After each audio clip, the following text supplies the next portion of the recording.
All right. Welcome to the Krueg Show, everybody. Larry Krueger, Dan Coccimilgio, part of Ryan Smith down there.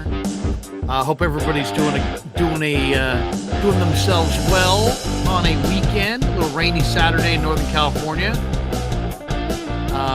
Probably a lot colder around the country, I would guess. We were treated today to 2 NFL football games and a little Warrior basketball. But before we start, we want to go big thanks to Casey Bateman and the good people at Telmetrics for being a sponsor of the show today. And if you're an occupational therapist, an orthopedic surgeon, a chiropractor, or a physical therapist of any kind, Telmetrics is designed for you to use in your practice. It can greatly benefit your patients.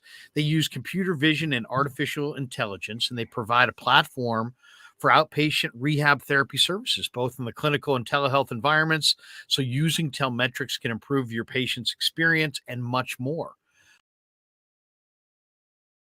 Go to telmetrics.com. That's Telmetrix, or I should say telmetrics.co, telmetrix.co. And you can check out and read more about Telmetrics. And thank you to Casey Bateman for being a proud sponsor of the Krueg Show, the same Krueg Show that yesterday, that's right, permaculture now, 10,000 subs a day ago. Congrats, Krueg Show. So I just want to say thank you to Len, my son, Danny, Rye, all of you, Ned Coletti, Cyrus Satsis, who will be joining us in a bit. Kylan Mills was with us a lot during the basketball season.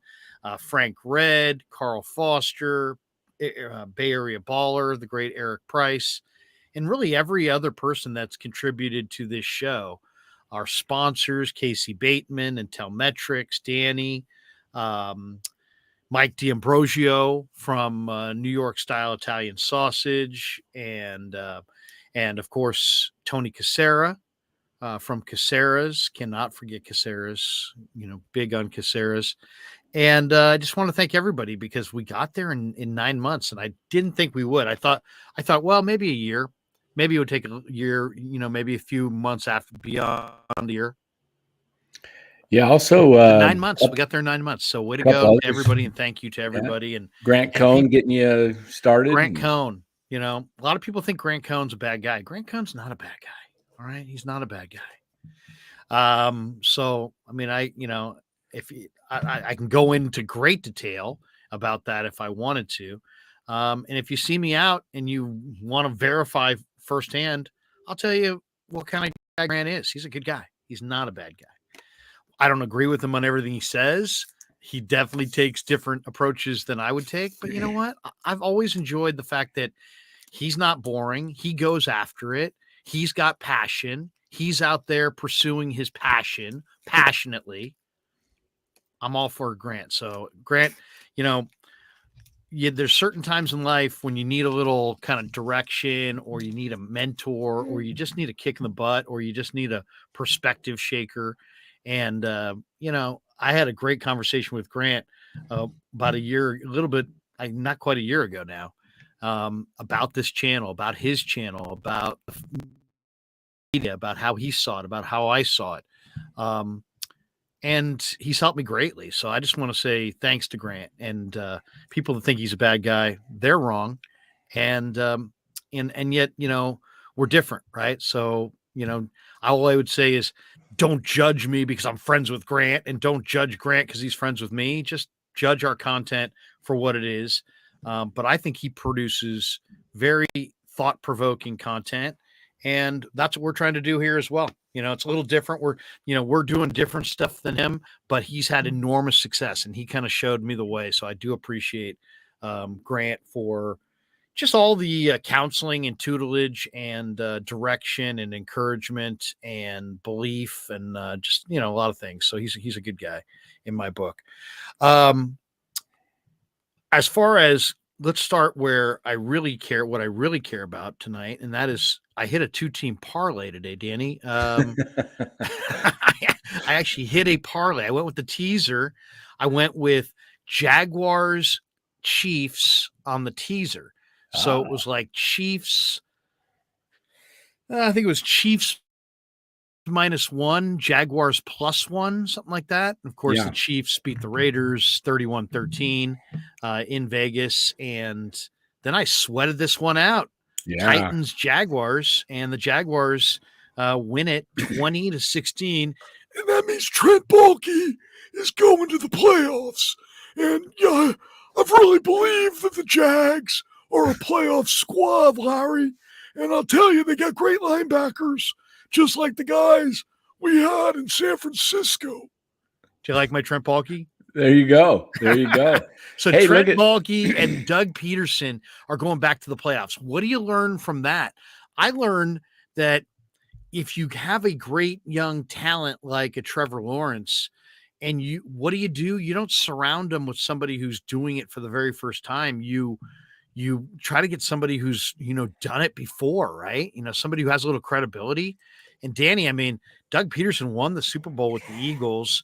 For whatever reason, he left there, and I don't know the exact reasons, but he's a good football coach. And Trevor Lawrence is developing. He was 20 of 32 for 12 tonight, just the one touchdown. He was hardly dominant. Christian Kirk justifying some of that big cash that he got in the offseason, 6 catches, 99 yards, and a touchdown. But, Trevor Lawrence fumbled once, recovered the fumble. But, I mean, the Jaguars are going to the playoffs.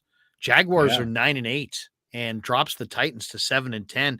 And you'll wonder about the Titans a little bit, too, from the standpoint of their general manager gets canned, and they had been to the playoffs a bunch.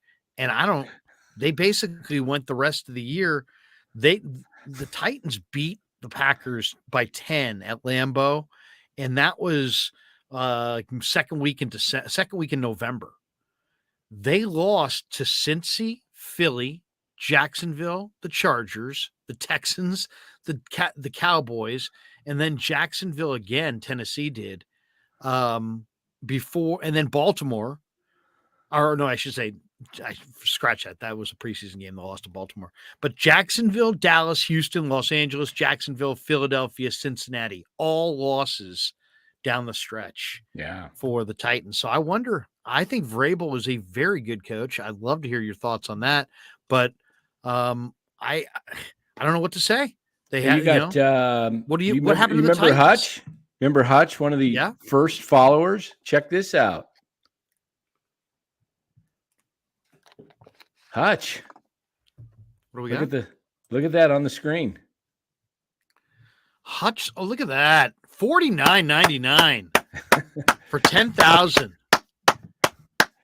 You know what? Yeah, Hutch coming in softly as the soft-spoken Hutch man from Murfreesboro, Tennessee. I mean, the man, when I think Murfreesboro, I think Hutch. And Hutch, since, I know dollars aren't easy to come by, brother, I do appreciate that greatly. So, man, you're the man. You're the man, and you've been with us since the beginning. We'd love to have you join us on the video call. So call in on the video call if we can figure that out when Rye gets back in here. Rye must be having technical issues. But look who we have in the green room. Tearing it up. He's in the green room. Giving us the bird, or giving the Warriors the bird. Giving the Warriors the birds. Wait a second. Double birdie. I see smoke billowing. What? There's no. Look at the man himself. Will he give the audience the double bird for the Warriors? We'll get into the Niners. We'll get more into Saturday NFL. But Sideways. First, we go with the man who's locked on. Locked on. Danny, give me a third. Locked on. Locked on. Cyrus. Dude, we can talk Niners. Let's talk Niners, man. I'll roll with that too. I'm a Niners snob. I won't talk Niners with you. You're only a Warrior.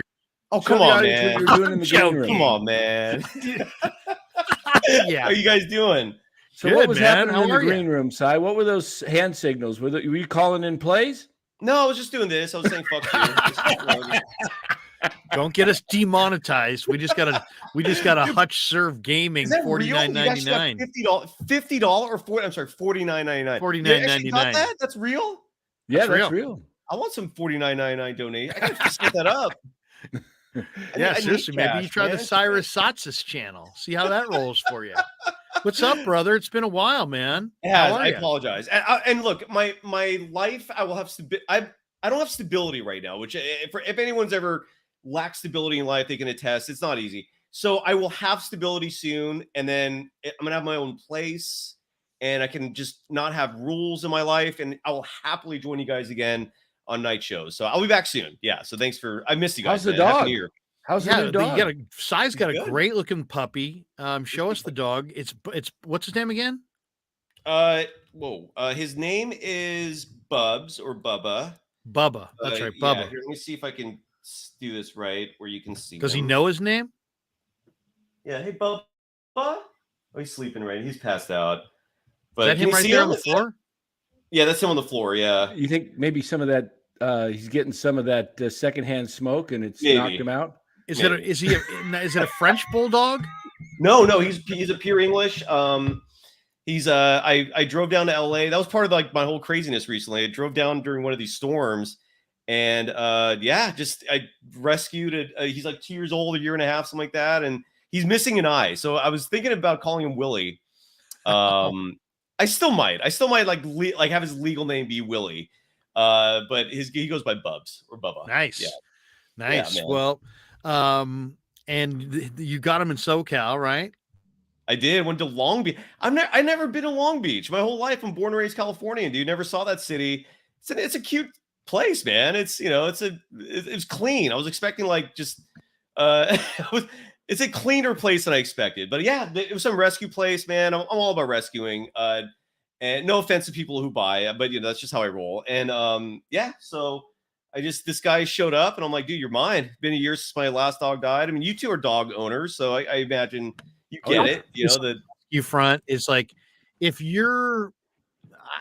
I would definitely be in favor of rescues because there's a lot of dogs that need to be rescued, and obviously, they need a second chance, and that usually never has anything to do with it. It's not like they're problem dogs; it's just situational in life and that. Right. But I will say this: if you're a first time dog owner, you better and you do a rescue, you're a little bit rolling the dice. Yeah, that's fair. That's fair. So you might want to at least know that going in.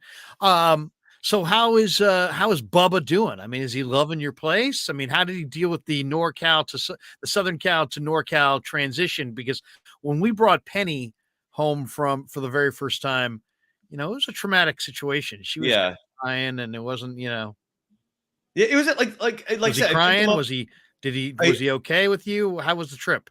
It was a crazy trip, man. Like I drove down from here to Long Beach. It was like a drive. Just found some hotel. Woke up the next morning, picked him up, and then like the whole drive back was this crazy storm. He was chill, man. He's got the puppy energy, so that's the challenging part. He took a big fat steaming dump on my back seat on the drive. There you go. But hey, that's part of the turf. He's not fully potty trained, so like.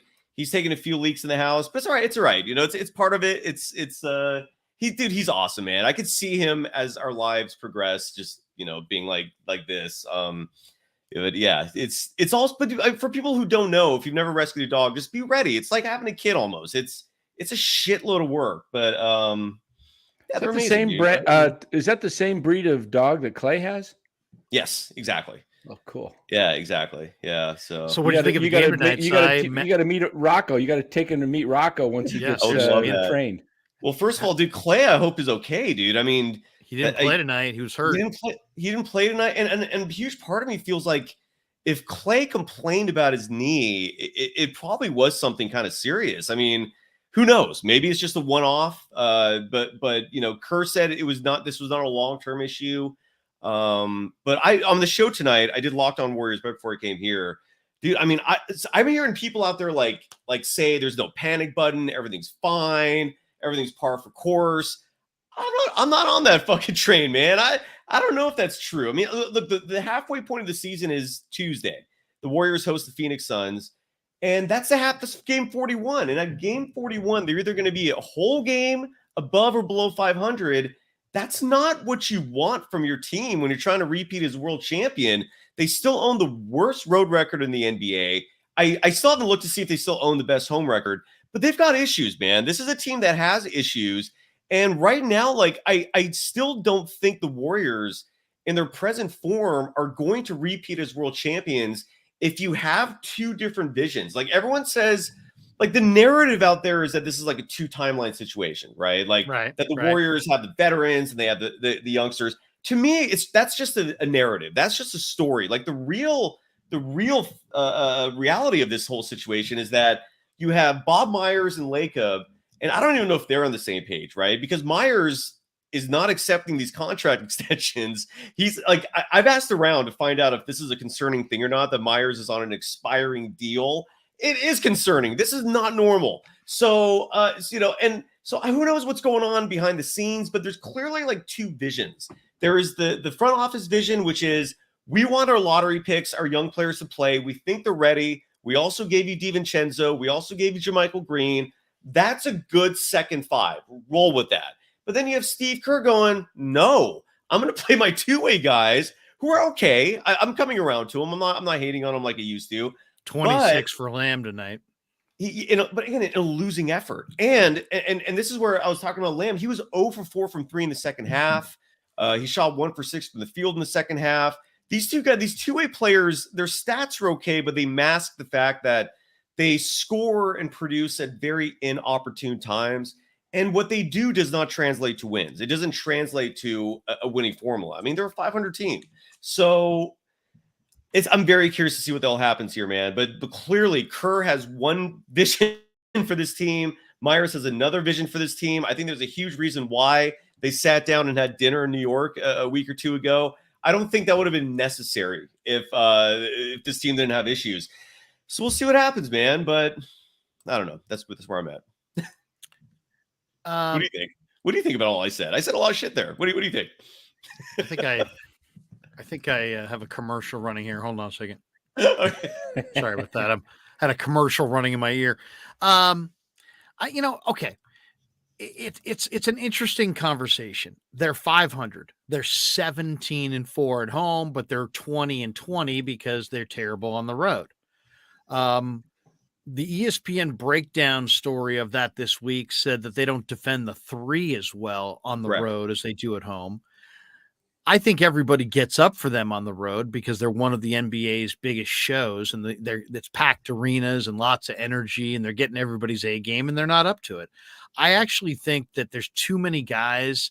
Like, take a look at their bench. There's too many guys that cannot be relied upon on this bench. Tonight's bench: Andre Iguodala, Lamb, Baldwin, Jerome, Moody, Rollins. That was the bench tonight. There's too many guys there. There's too many guys who have both value and can't be dependent on this year to win this year. So what does that mean? That means that I think you gotta find a way to turn a Moses Moody and a future pick into a rotation player of note. You know, you can add to this mix. I don't think they're going to get it done with what they have either. I think they need a little bit more. I don't think they're far away because, they're going to be, I think, a 6 or a 7 seed for sure. And they know what it takes. And I think it's very hard to envision almost any team in the West beating them in a 4-game series. But I also agree that there's just too many deep teams out there, and likely whoever comes out of the East will be deeper. And I think they need one more piece. And I was suggesting Saddiq Bey because I think Detroit's going to move Saddiq Bey. He's got a basketball IQ. He's got real game, real toughness.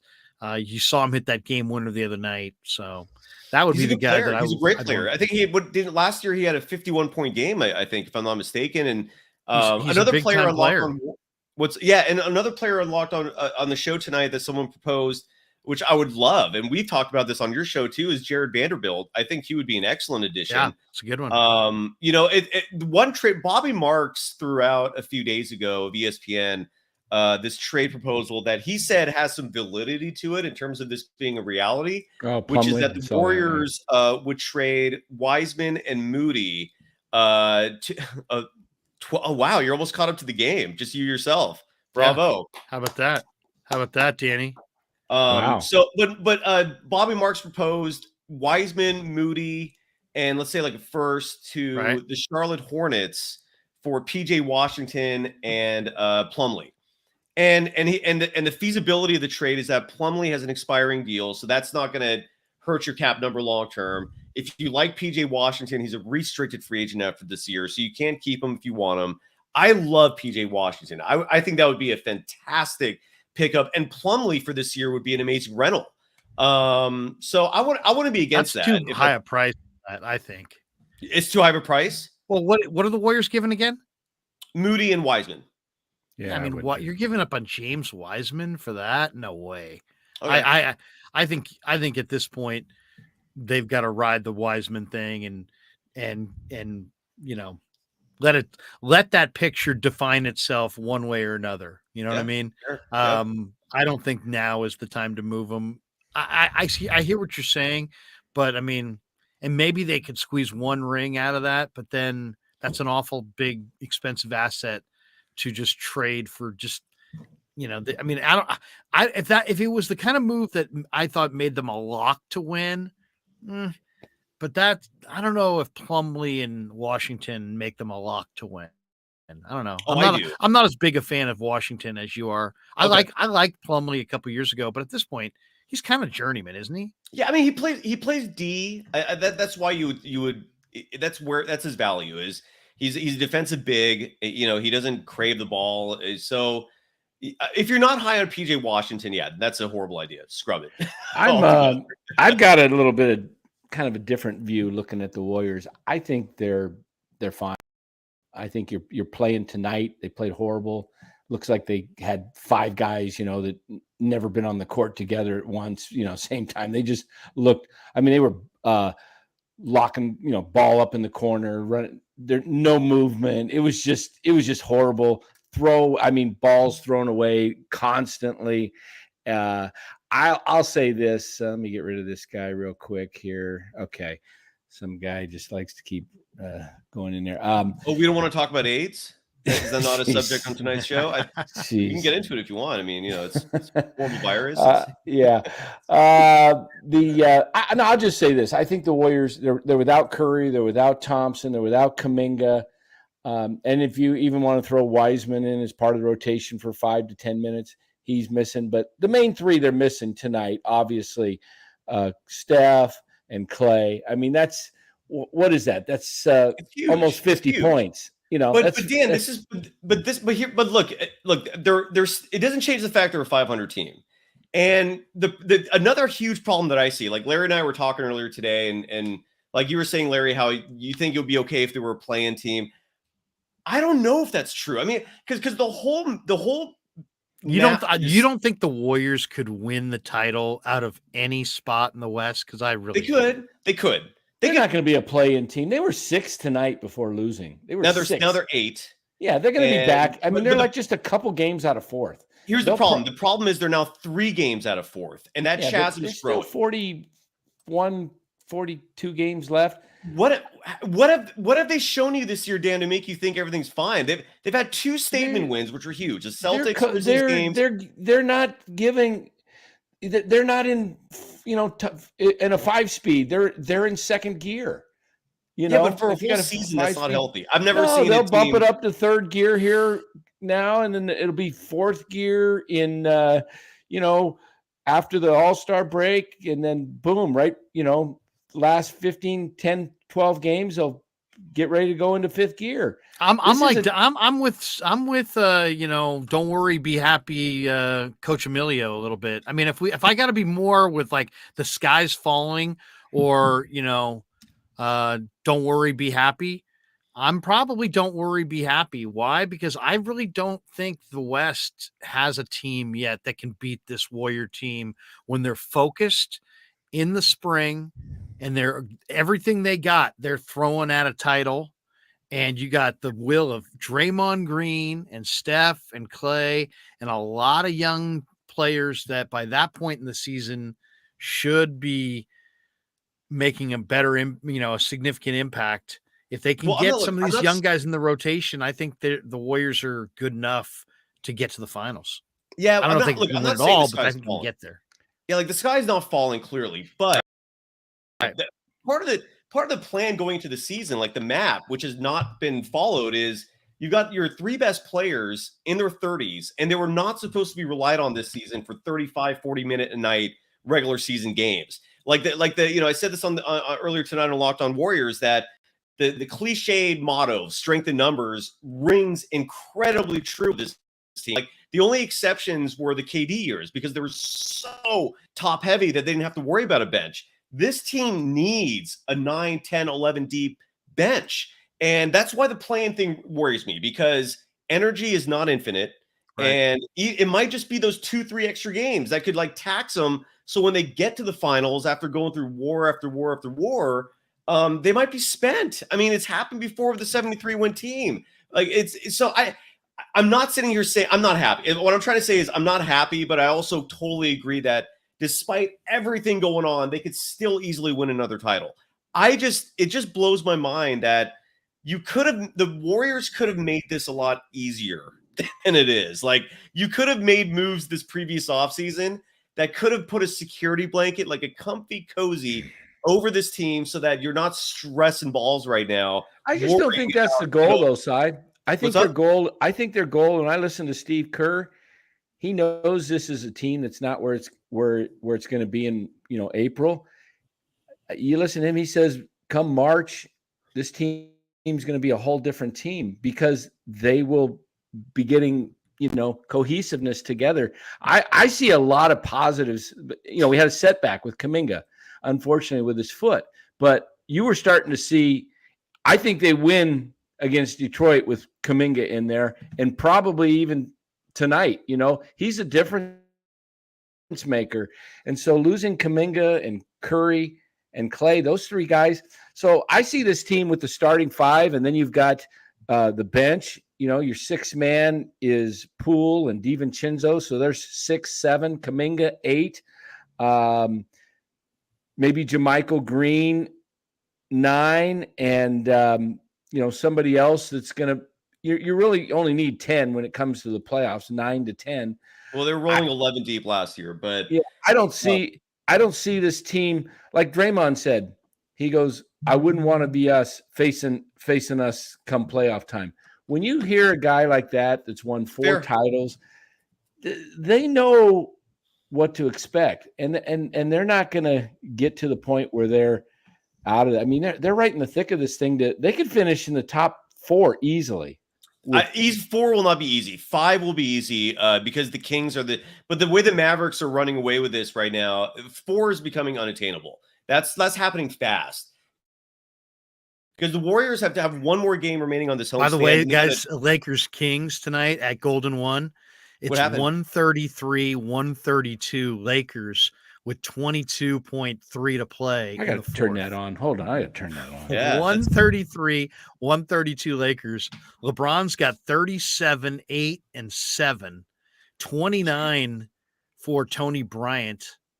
And it's incredible what LeBron's doing, man. I'm officially now 25 for Schroeder, 22 for Westbrook off the bench. Kings are being led by Sabonis. Sabonis is playing with a fractured thumb. 5, 12, and 7 for Arvidas's kid. And Harrison Barnes has got 18. Keegan Murray 16 and 9. Or no, wait.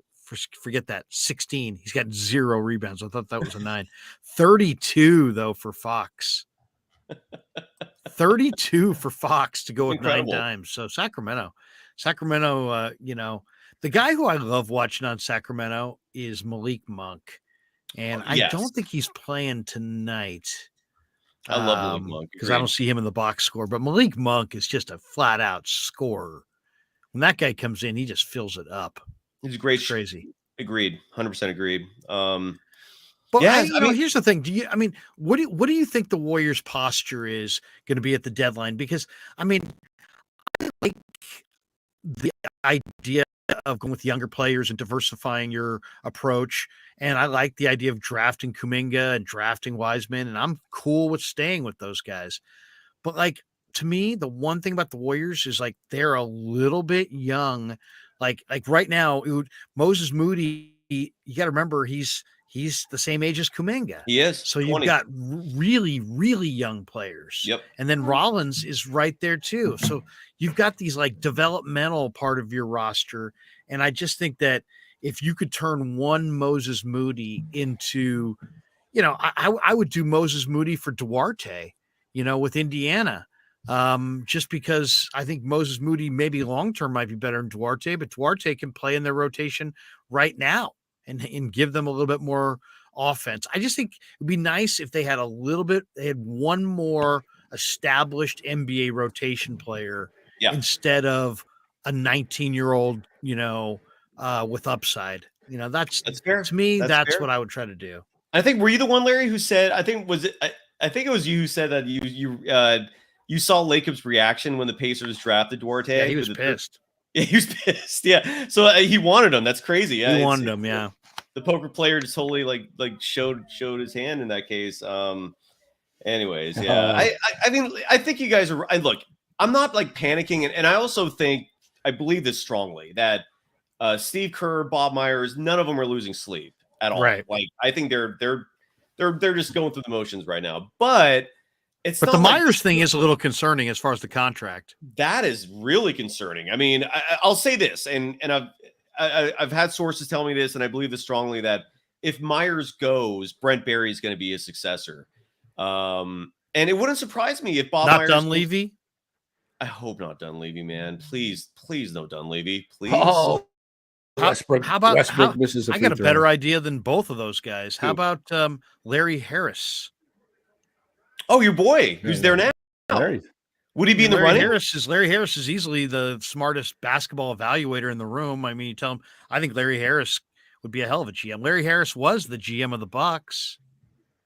So do you think he would be in the running? I mean, that's your friend. That's your connection, man. I mean, you know better than anybody. I mean, it's not my connection. He's a guy that I've talked to a bunch of times, but Ray Ritter's the one who always sets it up. It's not like we're best buddies. I haven't known him I've interviewed him for years on KMBR and right. And got to know him, but I mean, that's Del Harris's kid. I mean, he's a basketball NBA lifer. Now we bring Rye back into the mix. Danny, what were you yelling about, Danny? Fox hit a turnaround jumper at the free throw line to tie it with 6.8 seconds after Westbrook had the ball for the Lakers, was fouled. Did you bet on Sacramento? Because I totally did also. I didn't bet on this. I just live bet it when it was even. Oh, Darren, I live bet the Warriors earlier tonight, and that didn't work out at all. What do you live bet on? Like what who do you how? On my illegal betting service. I know which one though. Like which website? Oh, it's called like any 247 sports or something like that. I told Dan though, I sent him an emergency live bet. Gonzaga was only minus 160 versus Santa Clara. Outscored him 19-2 in the last 10. Yeah. This show has become a home for degenerate gamblers. I love it. I started the live stream talking about my 2-team teaser of Chiefs Jaguars. That's sports, baby. I mean, I'm doing a third level to my house now because of Chiefs Jaguars today. No, but some good football today. Chiefs just rolled the Raiders 31-13. Chiefs are the number 1 seed in the AFC. The road to the Super Bowl goes through Kansas City. Well, does it? No. How would you feel? Maybe not. Could be a neutral site. What's that? Neutral site if they play the Bills. Or the Bengals. I think that's a really, really bad idea. You have the Super Bowl that already kind of lacks a little bit of flair because it's at a neutral site. And then you're going to take the championship game, which is the best game of the year, and you're going to put it at a neutral site and deny both fan bases the enjoyment of a live event. I don't know. That to me seems a little too.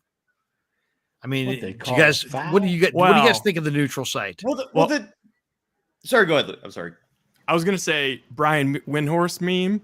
I did hear, and this is interesting. I heard some murmurs that this may have been some galaxy brain type stuff by the NFL, and that there has been internal discussion that have picked up, especially over the past couple of years, about kind of going to a college football final format where both championship games, in addition to the Super Bowl, are played at a neutral site. How would that be fair to the one seed in the NFC? That would be weird. I don't understand. I don't like that. It kills the best weekend of the year is championship weekend.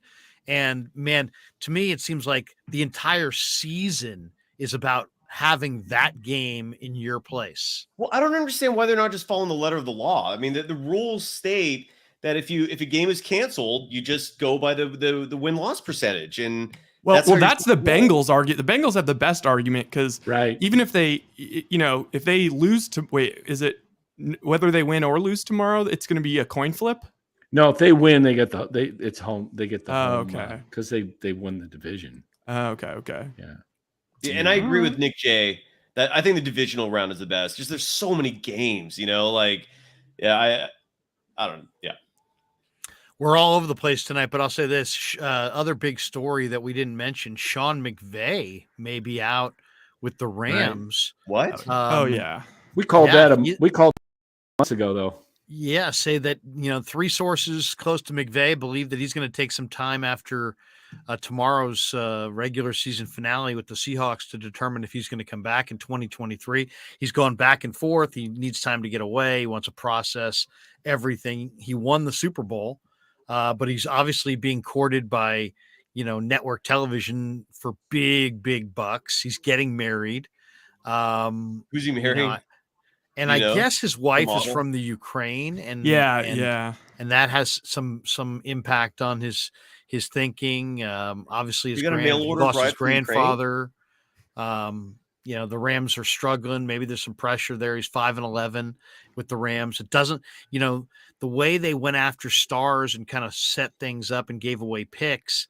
They've kind of put themselves in a bind where they've got a lot of money on a small number of players without a lot of ways to rebuild. So maybe McVay, who's 36, sees a couple of lean years coming, doesn't want to endure it. He's only 36. He's 36. Jesus Christ. I feel like he's been talk is that he may get a big money offer for the booth. Well, let's talk about that for a second.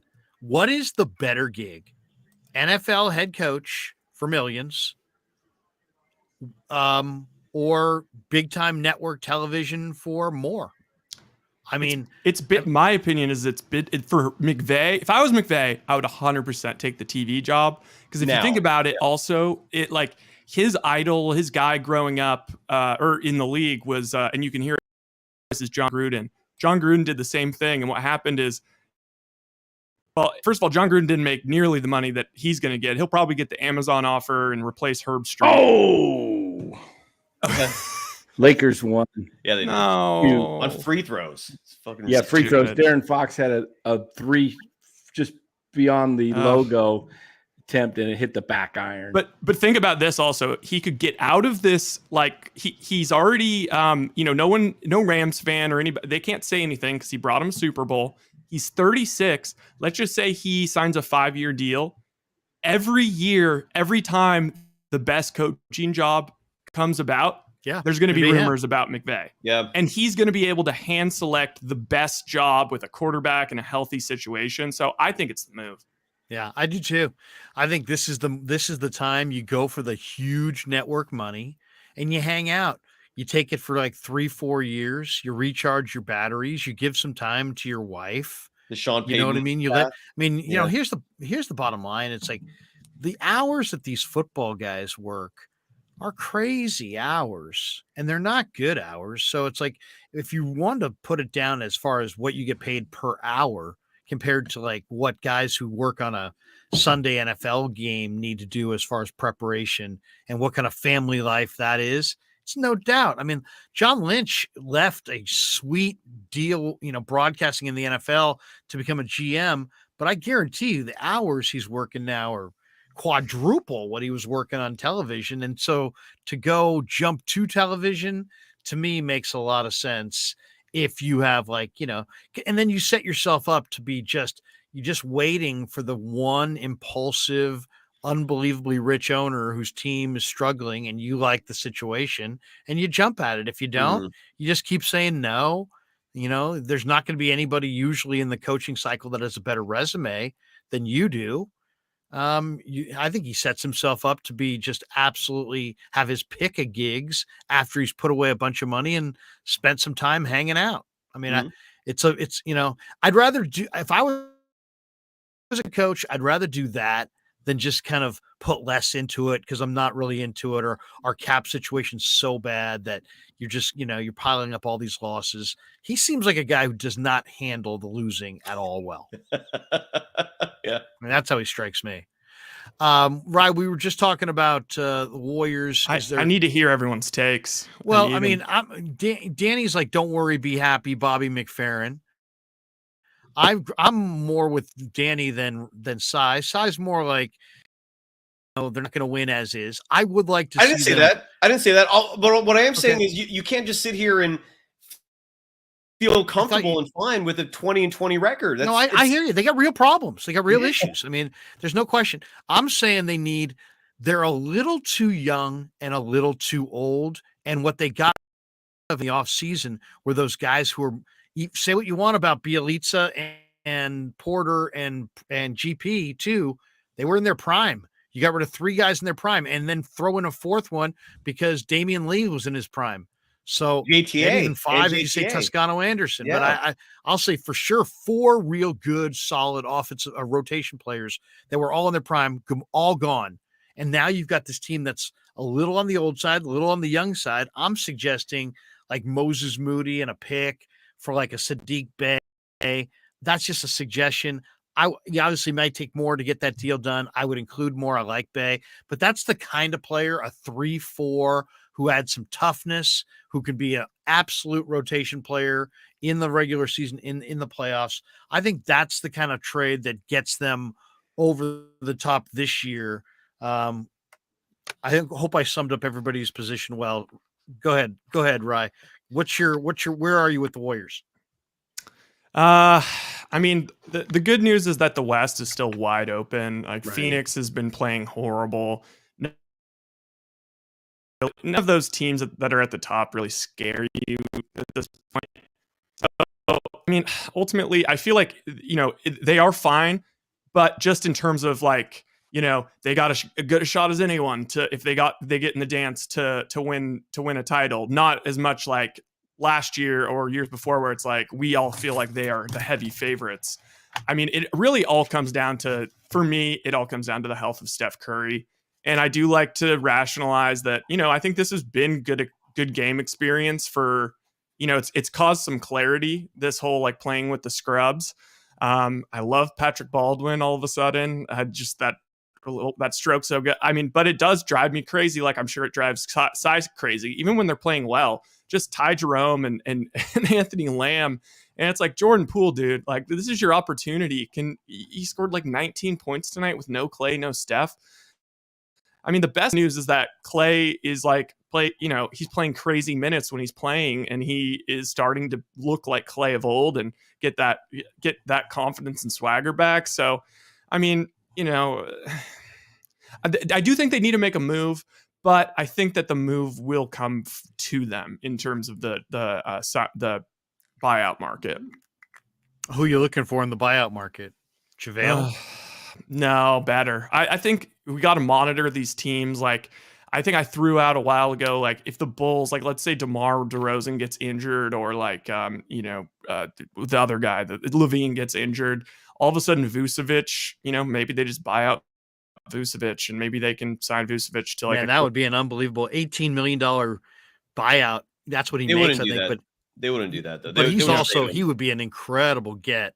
Because he does shoot the ball well. He's just kind of. But he doesn't. That would not be a good move, guys. The Warriors' biggest issue is defense. Like their offense is fine. They're 4th in the league in scoring. They can put up points anytime they want. It's their defense this whole season that's just been abysmal. Who do you want? I mean, you want like a Jay Crowder? So the layups today were brutal. Well, that's where like Jared Vanderbilt, I think would be a good pickup. Oh, that'd be great. But realistically, guys, they're not going to make a move. I mean, the only way I could see them making a move. So the Warriors have, again, they play the Suns on Tuesday, and Ryan, when people, and I was having this debate with Dan as well, like, I don't think the number 4 seed is that's slipping away. Like, at this point, it's starting to look like the 5th seed is what realistically is where they could probably finish. I don't know if they can catch 4 anymore. They're now 3 games back. The Mavericks are surging. The Pelicans have been doing fine, unless the Warriors magically like start winning games consistently, which they just haven't proven they can do outside of huge long homestands. So basically, like, the next 6 games, I think, are going to answer a lot of questions in terms of whether or not the Warriors will take action, because they play the Suns Tuesday at home. First of all, if they lose that game, the Suns don't have Devin Booker. So if you lose that game, that's really concerning right there, because the Suns are flailing as is. Then you have a 5-game road swing where the Spurs, you better win that game. The Bulls, you better win that game. The Wizards, you better win that game. And then they finish the 5-game set with the Celtics and the Cavaliers. If the next 6 games, if they're like 1-5, I could see them making a move at that point, because that's just evident. First of all, you're going to be falling 4 games under 500 at that point, if my math is right. And it's a clear sign that if you can't beat these meager teams, injuries or not, you're not a world championship caliber club at that point. You're not. I don't know how you could say you are. I mean, you're just relying entirely on like a year ago. And I don't know if that's enough. I don't know. No Cap 757 says Lacob just said the other day, we need to go far in the playoffs to not lose money. The finals, we're hearing that in a couple spots. I mean, I guess he went on with TK, the Kawakami on the pod, and said that they have to go far to make money this season. The finals. So he's banking on playoff revenue. All the more reason to take some young guy and try to get somebody who can help you in the present. But I still think that if they do nothing, they'll be a contender but fall short. If they make the kind of move that I'm thinking they potentially could make, I think that might be enough to climb top of the mountain, because I just don't see an awesome team. Definitely, I don't see an awesome team in the West. I can't picture any of the contenders in the West beating them that 4th time. You know what I mean? That's really the part about it. Ryan's boy, Bill Simmons, is like in love with Jokic and the Nuggets. He's just nonstop blowing Jokic. It's so annoying to me. Like, it's like, what has Jokic ever done in the playoffs? And in the history of talking about superstars, he's like saying that he's like better than Larry Bird. And anytime he's ever talked about superstars, it's like, you got to get it done in the playoffs. It's like, okay, yes, Jokic is going to have great regular seasons. That's what good offensive teams do. That's also what teams that play in Denver and Utah historically do, because it's always an advantage. You always have that altitude advantage during the season. Like, that is a real thing. That annoys the hell out of me. Please, let's just give him a 3rd MVP. Yeah, that'll be correct in the history books. Well, I'll say this: they want a defensive wing. If the Nuggets do get a defensive wing, I don't know what they would have to trade to get that piece, but that wouldn't be. They have a trade exception. That's what's crazy. The Nuggets have a trade exception. I think it's like 17-18 million. Oh my goodness. Well, if they get a really good defensive player, that could be the piece that carries them over. And then the Grizzlies are another team that I think currently constructed the Warriors could handle, but they could also make a move. Like if let's say that the Grizzlies, I'm trying to think of a good player that could move there, like a Zach LaVine, something like that. If they make a move like that, I'd be really worried. I don't know, but one of the things that I wanted to get your guys' thoughts on as far as tomorrow goes is tomorrow in the NFL. I think it's a really interesting group of games as far as, it's really an insider thing. You got to know who's going to play, who's showing up, who's not playing, who has something to play for. I think week 18 might be the most difficult week of the year to kind of understand what's going to happen. But a couple spreads I want to throw your guys' way that I think are really interesting. One, you get the Bills at home. They're 12-3. They've only lost at home once all year. They have the emotion of what's happened with Damar Hamlin surrounding them. And I think in this scenario, it probably benefits them.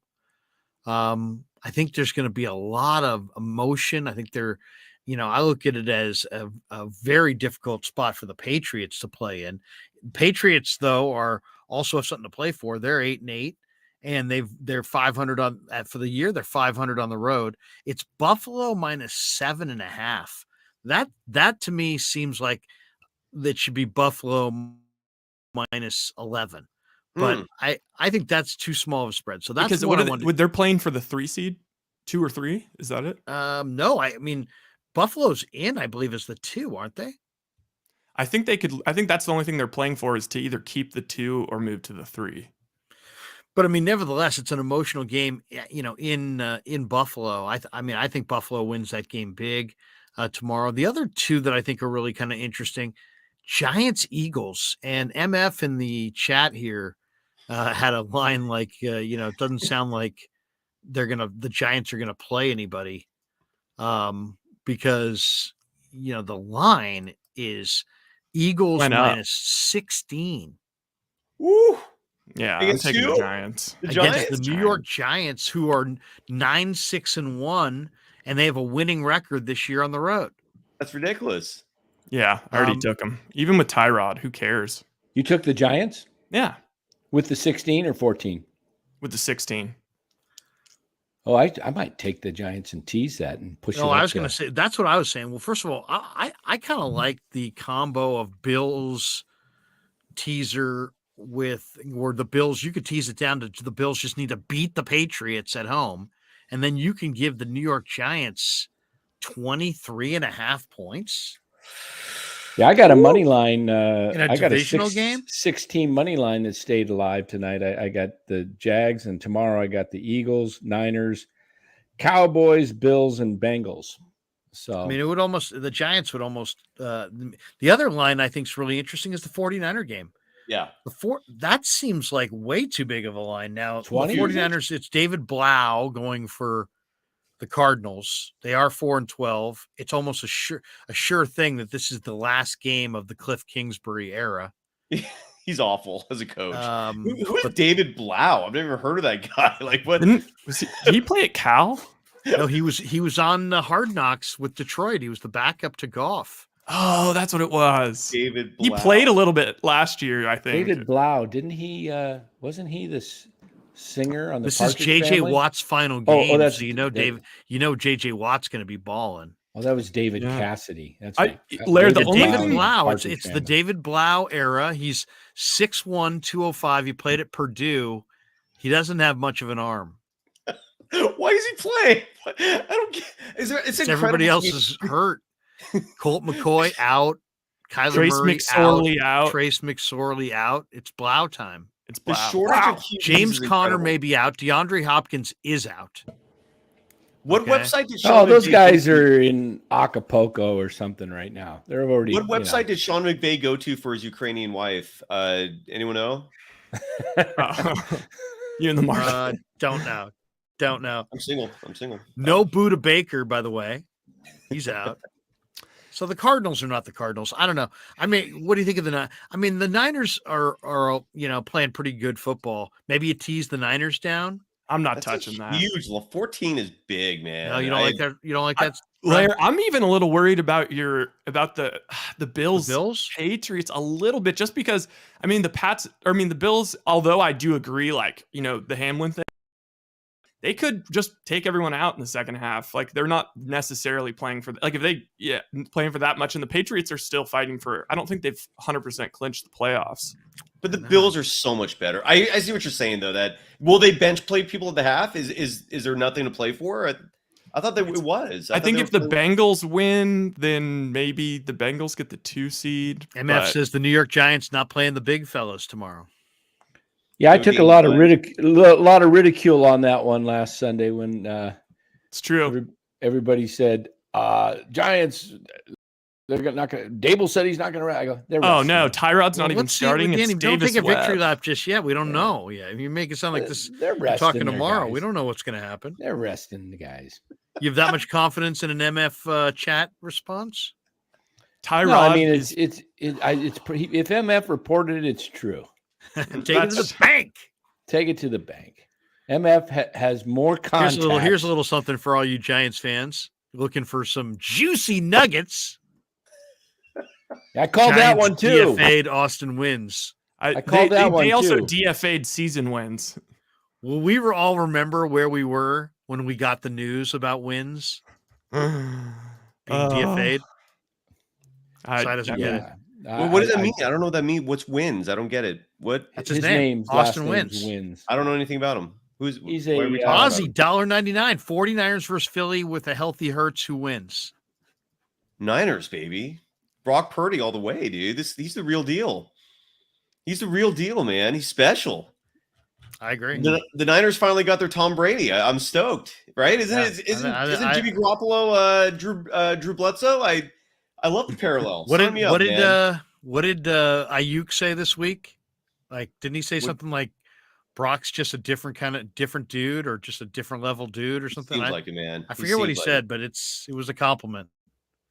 Yeah, there's an attribution out there of Brock Purdy where he's asked a question about facing difficulties, or when he's facing pressure out there, and he brings up, I love how humble this dude is, man. Like, he talked about how his dad's business, I think in 2008, failed during the Great Recession, and it took his family like 2 years just to fight through that and to rebuild, and he's like, that's a real difficulty in life, So he's got perspective. He's got perspective, exactly, and he's still living with 2 roommates. Like is he really? Oh yeah. He lives with Alfredo Gutierrez and Nick Sakel. Yeah, I love it. And they're all 3 of these guys are good dudes too. I mean, I love it. I mean, seriously, you could film those guys and it would make probably a pretty good little, comedy. I'm sure. Yeah, they probably got like a couple bongs on the coffee table. I don't know about that, but Alfredo. Yeah, there are bottles everywhere. The place is just destroyed. No, but yeah, the Niners have a good vibe going right now, and they got a lot of good individual stories, and they got a lot of good collective stories, and they're just peaking. I think they would beat the Eagles. As far as Hurts playing tomorrow, I mean, he's going up against Kayvon Thibodeau, who's maybe the hottest pass rusher not named Nick Bosa. Oh, really? In the league.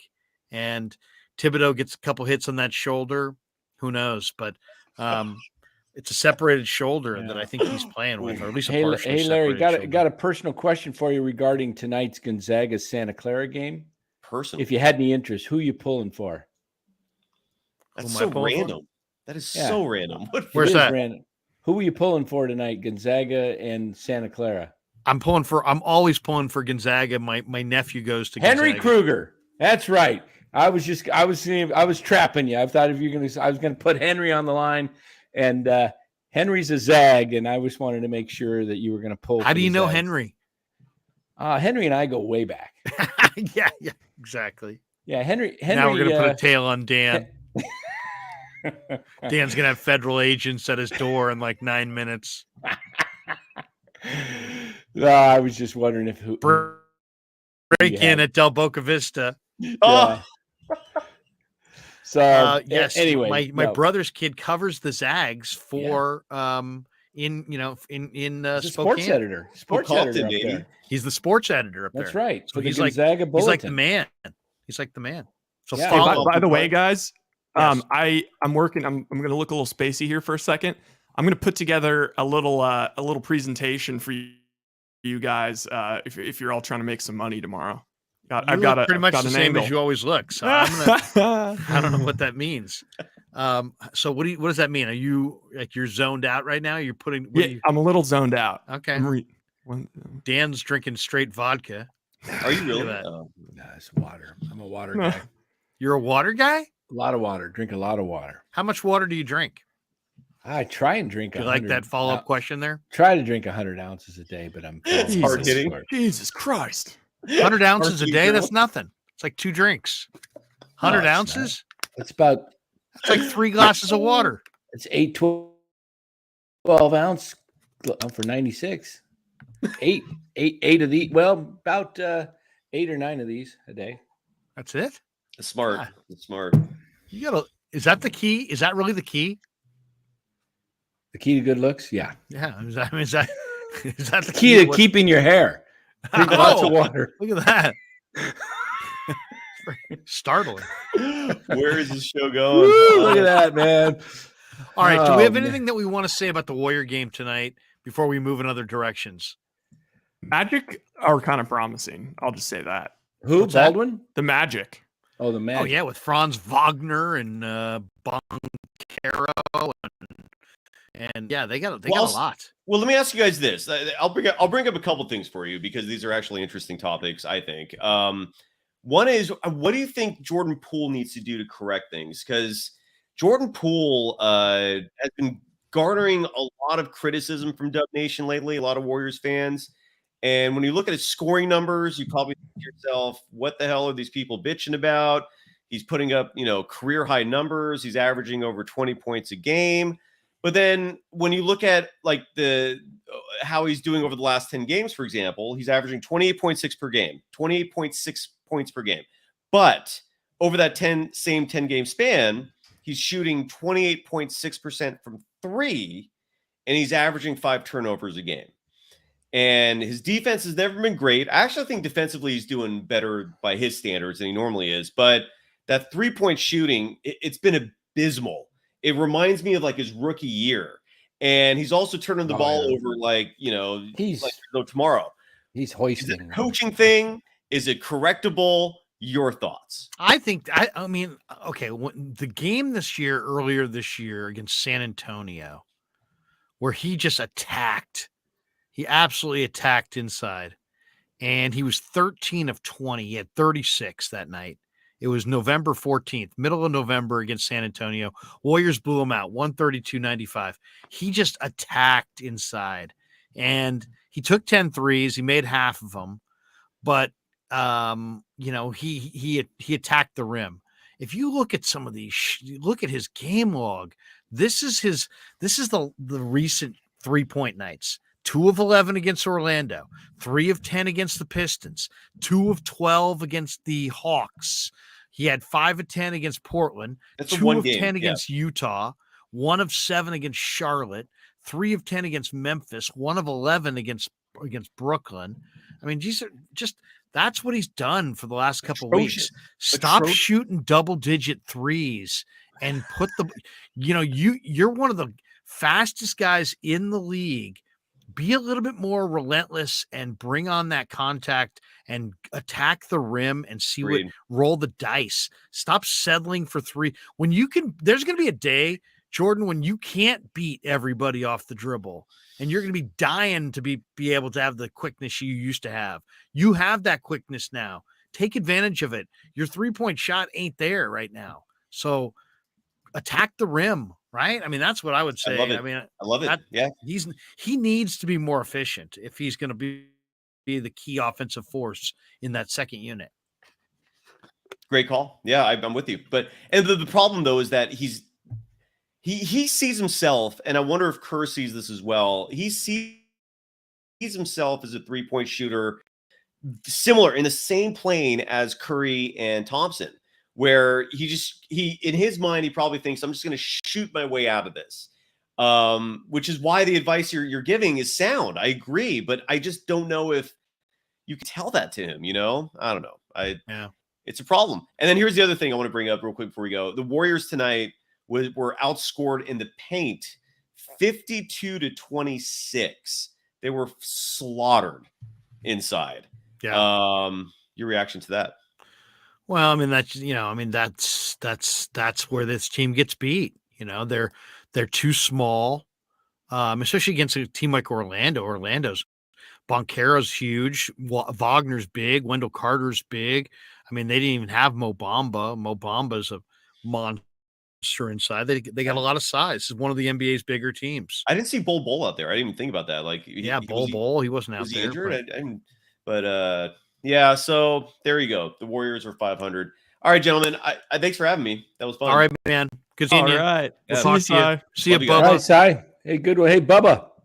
Have a good one. Out. I love it. He's passed out. We'll talk to you soon, bro. All right, later. Talk to you soon. Yeah, the great Cy jumping in. Shoot, I was just going to run a trade by Cy. See, I was running it on ESPN to see if. Well, I was interested in making this last year when the Warriors drafted Kuminga and Moody. But see if it might have to add another player. But I was thinking Wiseman, Kuminga, and Moody at the time for Franz Wagner and Jalen Suggs. I was thinking that would help the Warriors because they wouldn't get rid of Wagner, I don't think. But you would pick up. It's now I don't know if He's now Wagner. I don't know if I want to make that because I just absolutely love Kuminga's game. You might be able to get Mo Wagner. Did I say Front or Mo? No, I don't want Mo. I want the younger one. He's the better player. Course. Yeah. But the salaries they don't match. Warriors 3 make 18 million, 12 million for the coming back to the Warriors. So Warriors would have not a fit there. Warriors would have to get another player. How about Cole Anthony? That would be good. Let me know when you guys are ready for the money making quick hitter. We're ready. I think we're ready. All right, everyone out there, get ready to take some notes. Now, do we need a pen? I might need a pen. Down, I can send them to you after. But okay. These are the best angle for this is because you're going to get lost in the sauce if you're betting sides this weekend, just because of everything Larry said. But the one thing you can do, and the one market that is not nearly as liquid, there's not, a lot of it is just computer generated. They don't have the time nor the energy to go through all this stuff, is the prop market, the player prop market. This is the last week of the regular season. It's contract incentive time. All right, now I'm going to run through some of these. Khalif Raymond, Detroit Lions receiver, needs 2 more catches to make $125,000. 2 catches. Where's he at on the depth chart? Is he the 3rd receiver? He's like 3rd or 4th. Okay. 2 catches away from how much? $125,000. Ooh, I like you. What's the over under though? Ooh, I'm guessing probably like 1.5. Okay. And then this one's a little more tricky, but it could happen. He did it last week. Gerald Everett of the Chargers needs 5 more receptions for $250,000. It's gonna be harder to do. Okay, DeAndre Carter. He's been iced out of the offense a little bit in Charger land, but again, I think it's very much worth it. 2 more receptions for $250,000. Oof. 2. Get that done in garbage time. 2. Okay, here's another fun one, and this will pay out nicely. These two are similar. Zadarius Smith needs 1 more sack for $750,000. Oh, shoot. I'm like at some point in the game, I'm telling the tackle, dude, let me get through. Yeah. I'll give you $100,000. Yeah. And then Carl. What do you want, dude? You want a big screen TV? What do you need? What do you need? He's down in his 3-point. Dude, I got a 750. The game's over. I promise I won't hurt the QB. Just let me at him. Okay. All right. Then same thing, similar. Carl Lawson needs 1 more sack for $600,000. Oof. Wow. All these guys are getting this. And then, okay, this is one that seems very Billsy, like they would hook it up. I'm not quite as sure on this one, but Isaiah McKenzie needs 46 receiving yards. I saw his line is at like 31. He needs 46 receiving yards for $100,000. It's not chump change. Not at all. Now, the next one is my personal favorite. If you think Isaiah McKenzie's flying all over the place tomorrow, you know why. Yeah. So, okay, next one this is my personal favorite. I already told Larry this one on the way down. So, a little backstory. So, Hayden Hurst, he's playing the Ravens. It's a revenge game for him. He needs 2 more receptions for $250,000. Now, the thing that... Oh... Ringo's having nightmares. So he needs 2 more receptions for $250,000. It's even more like it's even worse because he caught 1 ball, but that game didn't count. So that didn't count toward his contract incentive. So he just needs 2 catches for 250 grand. And hell, if you want to go a little crazy, he needs 100 yards for 250 grand on top of that. Who's this? Haven Hurst, the tight end? So we got revenge tight game end. plus the 2 receptions money plus 100 yards money. Okay, now we're getting into no longer incentives, but still worth taking a look at because it's like milestones. Right. Justin Jefferson needs 194 yards, so it's going to be tough, but he needs 194 yards to break Calvin Johnson's single season receiving yards record. So it might be worth taking a flyer on 150 plus or something like that. I don't like these, a lot of these NFL rules, think of what you want with OJ, but he got 2,000 yards rushing in 14 games. Now these guys are getting 16 games. Now they got a 17th game. So I don't know how it's like baseball. It is interesting though. Go ahead. Finish, Danny. I just say in baseball, let's go up to 170 games. And now somebody hits the, new record for this. It's like, are they really all-time records when you get more games played? I mean, I know. I mean, anytime you're changing the number of games played, you're obviously changing the record. Doesn't it feel like he'll be on one also because he got shut down by Jair Alexander last week? Like he was totally on pace. What's the Vikings' incentive this weekend? They just need to win to get have a little momentum going into the playoffs. Win and the Niners lose. Win and Niners lose. They could be the 2 seed. Yeah. So not bad. Okay, this one's another one I'm not sure about. I probably wouldn't put much on this, but Brady needs 390 yards. He has been passing the hell out, throwing the ball in crazy. Atlanta against the Falcons. Yeah, 390 yards to reach 5,000 for the 3rd time in his career. Don't love it, but still worth noting. That one's going to be hard to get just from the standpoint that Arthur Smith loves to play, possession. Yeah, it's hard to, it's going to be hard to have that many possessions, I think, in that game. Yeah, and then this one, Najee Harris needs 46 yards to break 1,000. I mean, that's it's a milestone. I like that. I like that. I mean, Najee at home against the Browns. Yeah, and then Kenneth Walker needs 64. He's still chasing that offensive rookie of the year. It would be a big help if he got 64 yards rushing. He would also break 1,000, which is legit. And then the final one that I think that we all are going to love this one because, it's just, okay, Brandon Ayuk to reach 1,000 yards receiving. I think he would love to reach 1,000 yards receiving, and they'd love to get it for him. 44 yards. Does he get any? Is there any? Does he have a bonus involved in that? No bonus, but I mean, it's just to be able to say you're a 1,000-yard receiver when it comes to contract negotiations. Also, it's just he's been a great team guy. It'd be great to get him an accomplishment. Yeah. Plus, Shanahan would probably like to have a 1,000-yard receiver in his offense. I mean, every good coach in Week 18 should have a full list in his pocket of what the incentives are.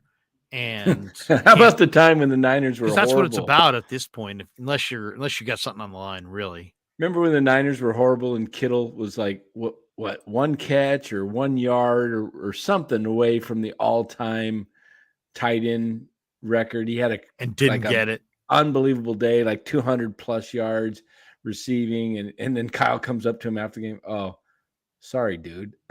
Yeah, I didn't realize you needed one more. You got to be popular with your players, man. You got to know what greases their wheels and be on their side. Joe, because you're a middle manager. Joe Young says, here's $4.99. If you could choose 2 teams to not go collectively 0-4 against, it's the Magic and the Pistons. Before Wednesday, the goal was the 4 seed. Now it's the 6. Yeah, I'm not worried about the Warriors. I really am not. Not that it's not that they don't have issues. They have issues, but I think, getting Steph back, Wiggins was back tonight. I guarantee you they met those teams in the playoffs with full go. They'd be 4-0. I just think of the NBA playoffs as the Warriors, everybody's looking for the treasure. The Warriors know exactly where it's buried and have the map, and everybody else is just kind of wandering around looking for clues. And it's you know what? Somebody else could find that treasure. But odds are Golden State's going to be right there at the end, very, very close to it. Now, injuries could play a huge factor, but and obviously you want to hedge your bet and get as high seed as possible, so you don't have to do any kind of play-in tournament or a really rough beginning to the playoffs. But it's still basketball. I still think they can climb that mountain. They've been there before. They know what it takes to win in April and May and June. I don't know. I mean, I'd like to see them improve their roster a little bit, but if you said, who do you think can beat them in a series? Because that's really what we're talking about. I don't really think Dallas can do it. I don't think Denver can do it. I don't think Memphis can do it. I don't think the Pelicans can do it. I just don't. I doubt the Clippers can do it. I don't think really the teams in the West worry me. A little worried about Milwaukee, a little worried about Boston, maybe a little bit Brooklyn. I don't know about you guys. That's kind of how I see it. I don't really see the West as being all that daunting. And maybe I'm not giving respect to somebody who deserves more respect, and we'll find out. But that's how I see it. Hutch Serves Gaming says $1.99. Taking video calls, right? We take Why not? I mean, we haven't done that in a while. Yeah, he did a $49.99 before when you were having internet. Oh, no way. To congratulate us on the 10K. We told him to call in with the video call, but we could whisper with Hutch. There it is. It's in talk about what the Giants. It's in the chat. Do you think Carlos Correa may still come to the Giants? Should we even say that?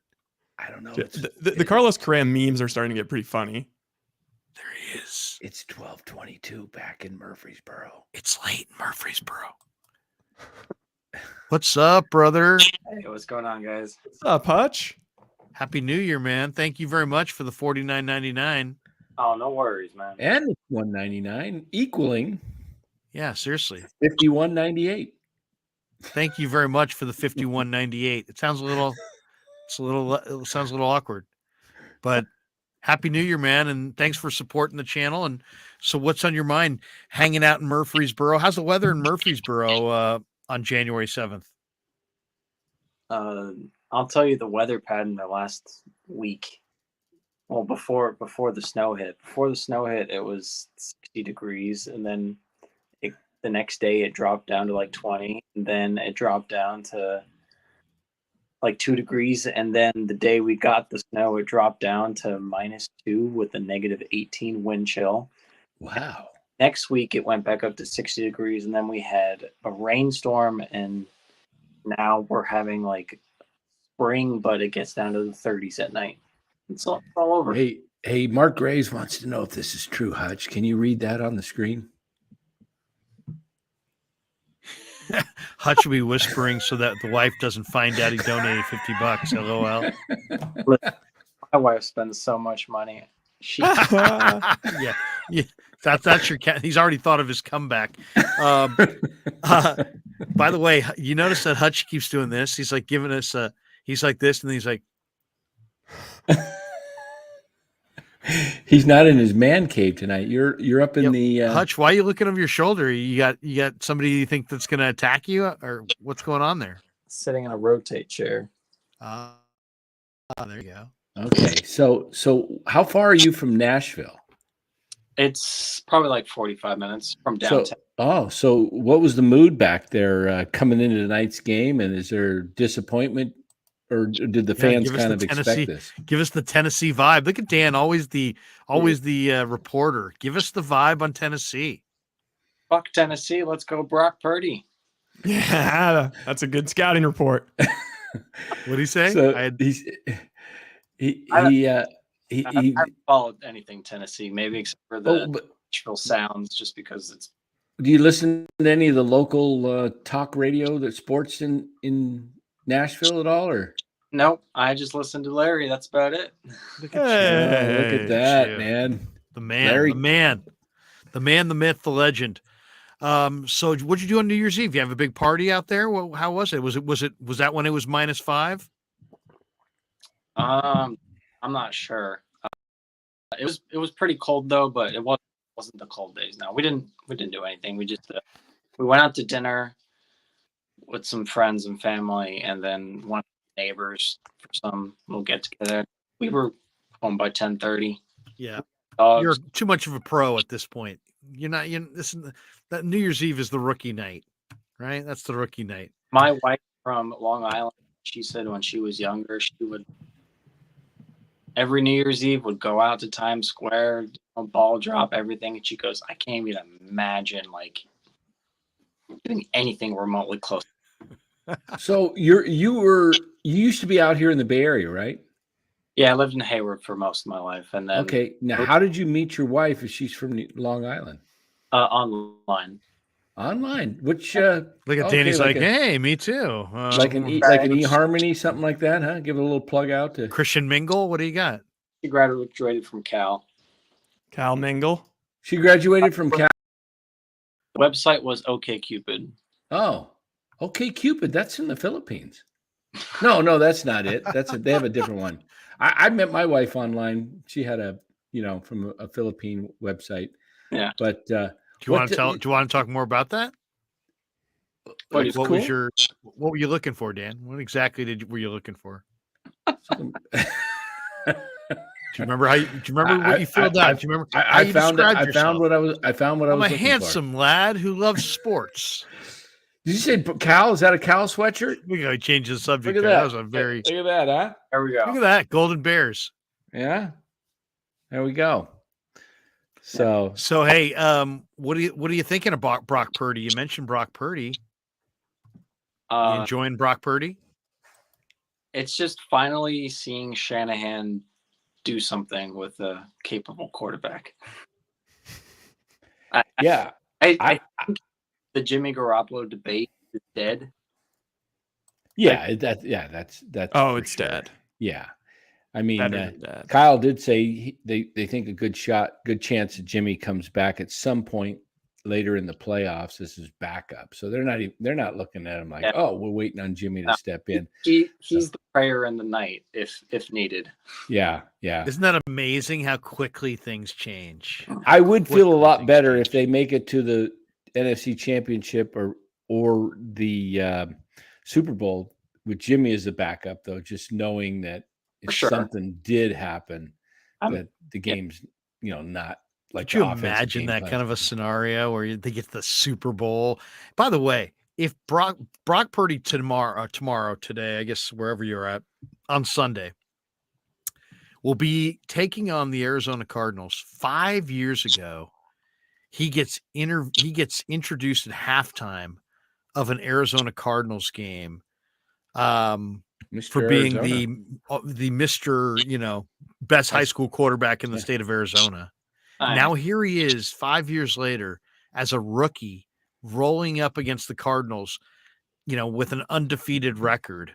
I mean, it's really quite the story. I mean, don't you think? I mean, it's this guy's I don't know if he's the comeback. I mean, I don't know if he's the breakout player of the year.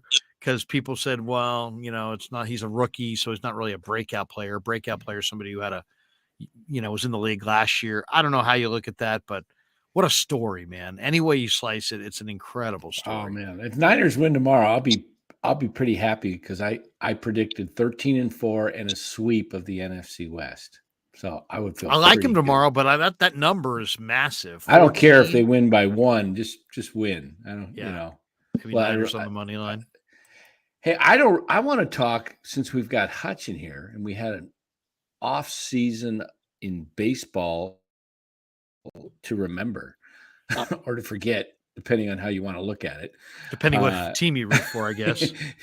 I want to know what Hutch thinks of the Giants off season and looking at 2023, because he's the guy that told us that the Mariners signed A.J. Can we pull that old tape back up, Rye, somewhere?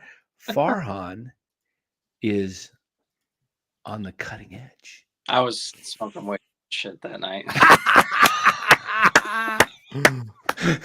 That is awesome. So tell us, what do you think? I got my hands on some bad stuff. I was taking the wacky tobacco. Yeah. Oh. So that what do you is think, Hud? awesome. What do you think of the Yeah, Giants? what do you think of the coming up? offseason? You excited about Judge and Correa? Who?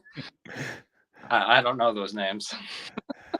Oh, it's disappointing that they couldn't sign a single player that the Cubs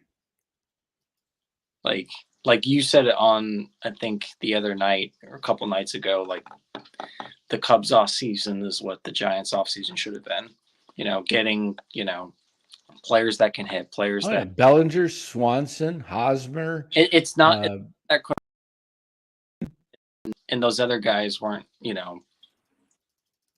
Well, it's just especially annoying because it's like the Cubs had a fire sale. Yeah. They got rid of all of their homegrown guys, brought in a bunch of prospects, and now they're already signing people. Like they're doing a pretty quick turnaround, and the Giants, meanwhile, have just stayed pat and regressed. Yep. No. Larry, I think all of us here agree with the notion that once Gabe Kapler said his political shit and then recanted on it, that the season tanked from there because that's my take on it, because the players just didn't want to play for him at that point. And that's honestly when things started to go downhill, because before that they were still, and it was early in the season, they were playing decent ball and everything. Yeah, they were over 500 at that point. Yeah. But when that happened, it just went downhill. I mean, I could easily blame that, and I wouldn't mind because I don't really like Kapler. I think he's kind of, I don't like the vibe he sets. He seems like, everybody's on pins and needles asking him questions. I mean, it's like, come on. He's just, to me, I haven't had any real bad encounters at all. I've had nothing but good encounters, but there's just something, I don't know. He just doesn't seem like a dude to me. I don't know. How do you blame him when you're going to like Padlo and Fairchild and all these minor league guys in like April? It's like, how thin are you? It's like your team, you literally have to give away Kervin Castro for like a couple days of some Dixon Machado because you don't have enough organizational depth. And it's like, it was just a foolish move. There's no upside to it. I think some of Farhan's stuff, now that it's year 5, I'm sitting there and I'm going, this parade of kind of, let's take a flyer on this guy and then cut him 2 weeks later. Let's take a flyer on that guy and cut him 2 weeks later.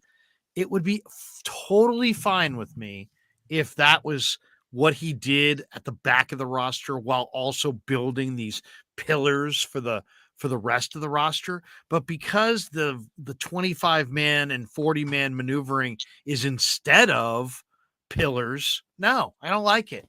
I mean, what has he built? What he's built right now? Who's the first baseman right now? We don't know. Who's the first baseman of the future? We don't know. Who's the second baseman right now? Tyro Estrada. Nice little pickup. Is he great? No. Who's the second baseman of the future? We don't know. Who's the shortstop of the present? Well, you told us Crawford wasn't good enough. Now you're telling us Crawford is good enough. Who's the shortstop of the future? I don't think Luciano is going to be a shortstop, so I don't know that we know that either. I think the one spot in the infield they actually have a guy for is Casey Schmidt at third. And maybe so you got Casey Schmidt, you got Joey Bart. Is Elliot Ramos a major leaguer? Is Luis Matos a major leaguer? Is Hunter Bishop going to be a major leaguer? Do you have an outfielder that's going to be a major leaguer? I mean, so I'm not seeing the position players. I mean, Joey Bart was a Sabian draft choice. So I'm not seeing the position players that Farhan drafted and developed ready at the major league level anywhere.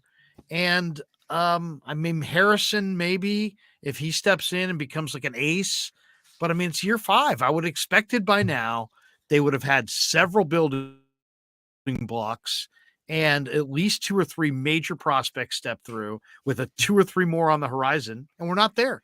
So I'm not all that. The attendance is down. The team was not just mediocre last year. They were thoroughly boring.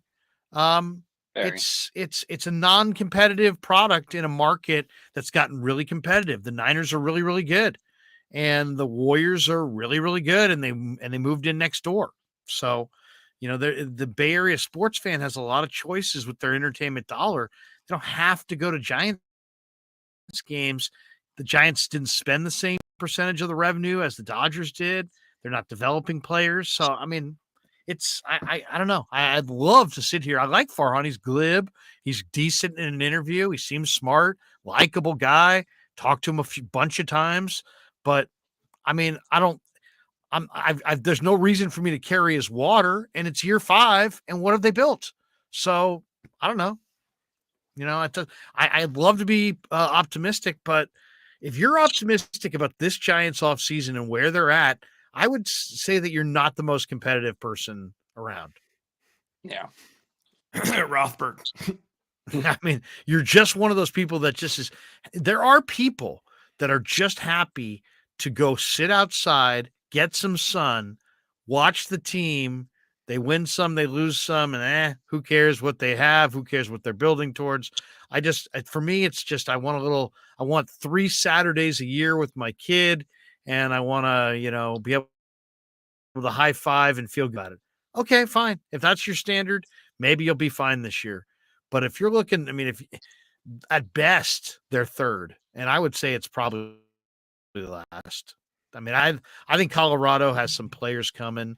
And Arizona definitely showed they've got a lot better young talent base than the Giants. So the Dodgers, the Padres, and the Diamondbacks clearly better.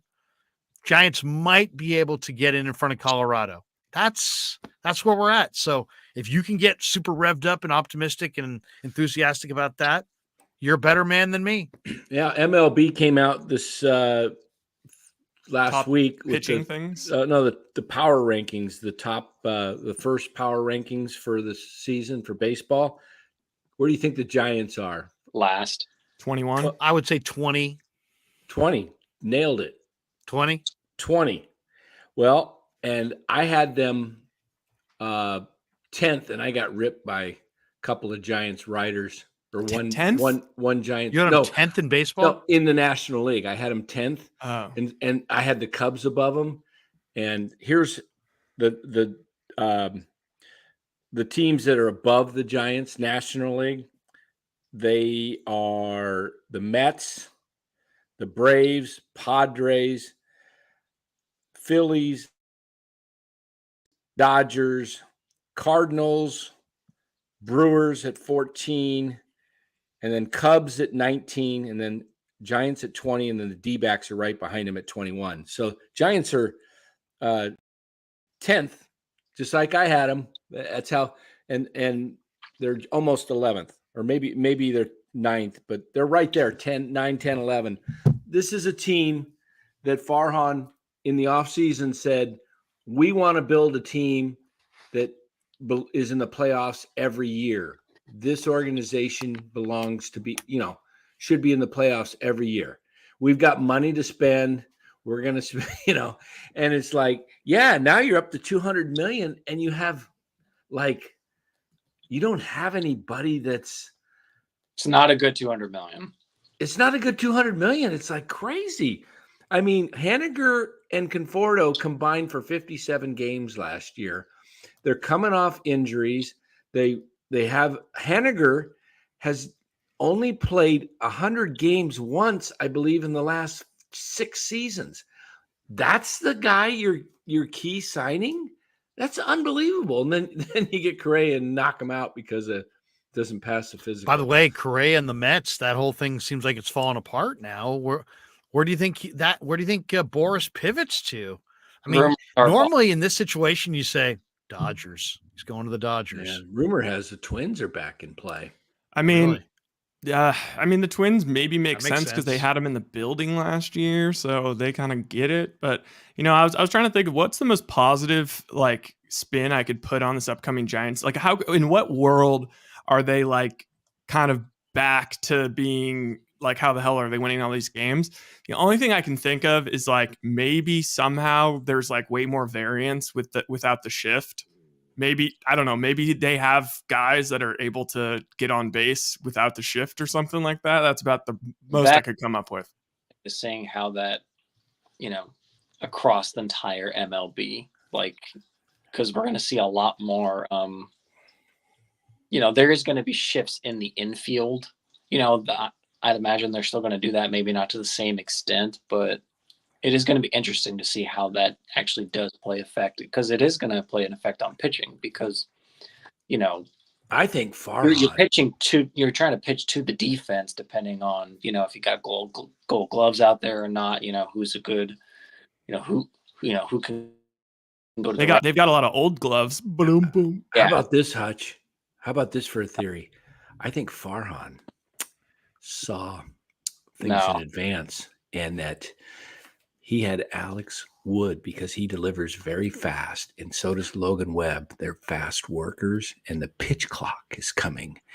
And he thinks that maybe these other teams will like go beyond the 20 seconds, and the Giants will advance runners that way.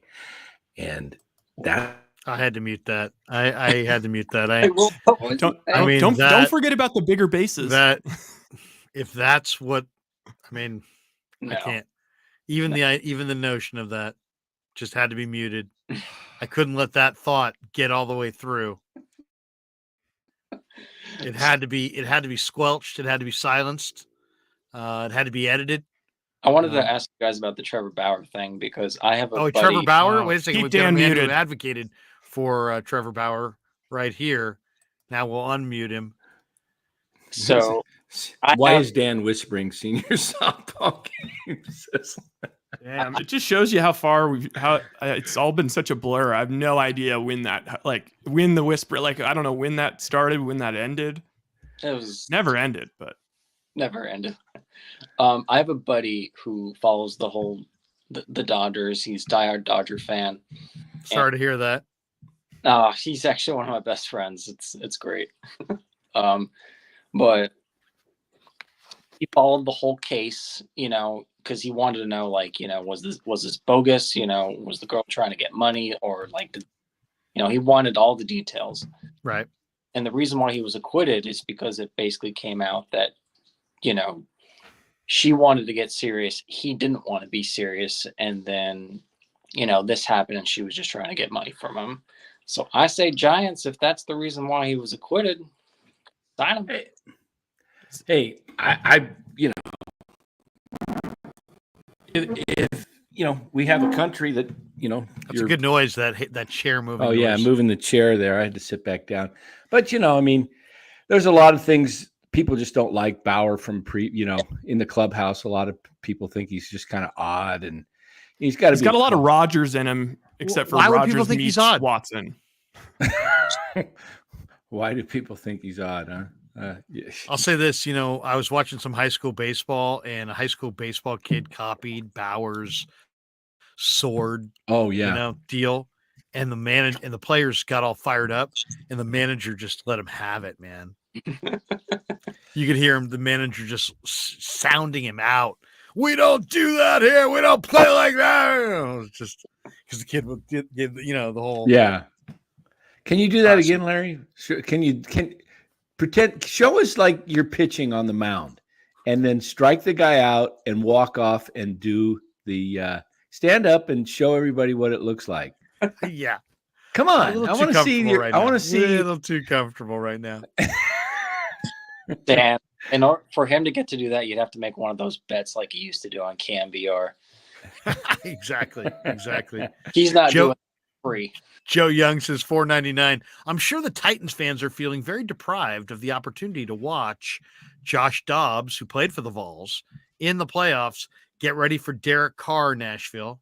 Yeah, what do you think? That makes sense. Hey, some people down here, I was talking to a guy today who's an Arizona Cardinal fan. He says that the Cardinals are looking possibly at Carr because Murray's out probably most of next year with ACL surgery. And wow, that'd be what something. A horribly mismanaged situation. Yeah, he should have went to baseball maybe.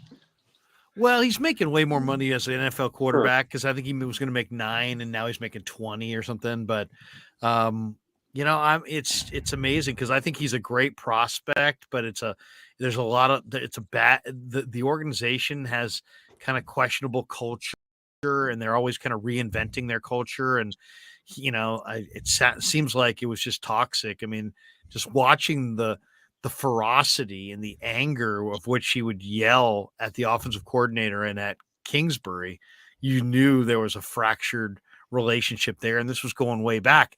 Then the whole thing released about his work habits and the contract clause that mandated he work hard. And, it all made Kyler look really, really bad. And so, I mean, it's not a well-run organization. Steve Keim is not the worst personnel evaluator. He's made some very, very good picks. But, I don't know that Kingsbury is an NFL coach. Yeah, I think he's a college coach. Yeah. Could have, half the NFC West teams getting new coaches next year if McVay leaves and they fire Kingsbury as anticipated. Well, and how long does Carroll want to go? Exactly. I mean, Kyle's going to be. Did you hear the thing about the Dolphins owner came out and said that everyone's gone if they don't make the playoffs again, which is insane because Mike McDaniels will get snatched up in 1 second. He's saying that Mike McDaniel is out if he made the threats public. I'll find the quote, but I think they've won the most games in NFL history the last 3 years without making the playoffs. It's been 9-9. Shoot, if you're Mike McDaniels, you may be like, dude, I'm throwing this game. I want the heck out of here. I got to work under that kind of dude. Yeah, because he might, he'll definitely get a job. Oh yeah. The question is, D'Amico going to get a job? Is D'Amico going to turn it down? Yeah, D'Amico's. I would like to see the Niners pay him keep him like they did years ago. Did they do that for Mike Shanahan or was it George Seifert? Eddie D paid one of the coaches to stay. I can't remember which one it was. Was it Shanahan? I think it was a coordinator. It's also hilarious because he's also the same owner that paid for them to lose. Yeah, exactly. This is what the report the Jets says. Going to boot Saleh. Permaculture says, Rye, he says, I've heard that, Rye. So crazy. There's also talk the Jets may boot Robert Saleh. Yeah. That's New York. Would he come back? Down. If he got booted, and D'Amico got a job as a head coach, would Kyle bring back Saleh? Why not? Would he go with... Here's the question I have. If the Niners, who lost Saleh, got 2 third-round picks because they had a minority candidate, and then they replaced him with D'Amico. If D'Amico gets hired, they get 2 more thirds. If they hired Saleh back and then he got hired again somewhere, would they get 2 more thirds? Oh God, that'd be great. I mean, that might be worth paying a guy bigger dollars. Just if you knew you're getting 2 third-round picks every time he leaves. It's like you got a lifetime job here, or does that just mean the first opportunity? I don't know. I don't know what the fine print of the Rooney Rule and this new addendums to it states. Ooh, what would if Mike McDaniel went to took over the Rams? Oh well. Also, now I'm just reading or the Cardinals. Wait, this is kind of interesting. I'm hearing some more conspiracy stuff. Because obviously it's kind of crazy. This the statement is if they win their final season finale and sneak in the playoffs, owner Stephen Ross might look the other way on those 5 consecutive December-January losses because it'll feel like more of a skid than a collapse. But if the Dolphins go from 8-3 to 8-9 and not in the playoffs, everyone's job is at risk. People are now pontificating about I don't know if you remember last year they got kind of in trouble for insider whatever, the idea that Sean Payton was going to go there and Tom Brady was going to join and get a piece of the ownership or whatever. What if they're just looking for an excuse to bring in Payton? I hear Brady? Payton's got permission to interview with the Broncos from the Saints. But could you imagine Tom Brady and that? I mean, even though it's old Tom Brady, but Sean Payton coaching an offense with Waddle and Tyree. Yeah, but here's the one thing you got to remember with Payton. Trade. Ian Rappaport is reporting today that the Saints want a first-round pick and more in return. Hey, how about this? How about this for a trade? I thought of this today. The Saints gave the Broncos right, permission to talk to him, but they don't have a first round pick. The Saints don't. Oh, the Broncos don't. The Broncos don't. So what happens if the Broncos are? I don't think the Saints would want him, but they wouldn't took Wilson. No, nobody wants that contract. That would be a sentence, not a. But I mean, the Saints want a first rounder because they traded theirs for Olave. Could they make year. a deal though? Because the Saints need a quarterback where Wilson, they have to pay so much of Wilson's contract. Does the NFL allow that? Yeah, I think they do. I mean, so how about if the Saints thought, well, gosh, the problem is just Denver's whatever ineptness, their offense, what happens if they said, we'll give you Peyton. We'll take Wilson back, but you got to pay 75% of the salary. I look at Danny. Danny's always making deals. I don't hate it. It's a way to, because Peyton, Wilson might just have had a off year. Maybe I don't know. Maybe that's a New lot. Orleans seems like a better fit for him. The city and everything. Well, the Denver? Yeah, it's Why? kind of it's a more, I don't know. You mean the altitude? Just playing indoors. He seems like, just because Breeze, because Breeze was short also. I don't know. It just struck me because they don't have a pick. So I don't know why, what they would get out of, allowing Peyton to go to Denver. If they don't have any while picks. we have Hutch here, let's get Hutch's thoughts on the Niners Super Bowl run. What do you think, Hutch? How far can they carry it?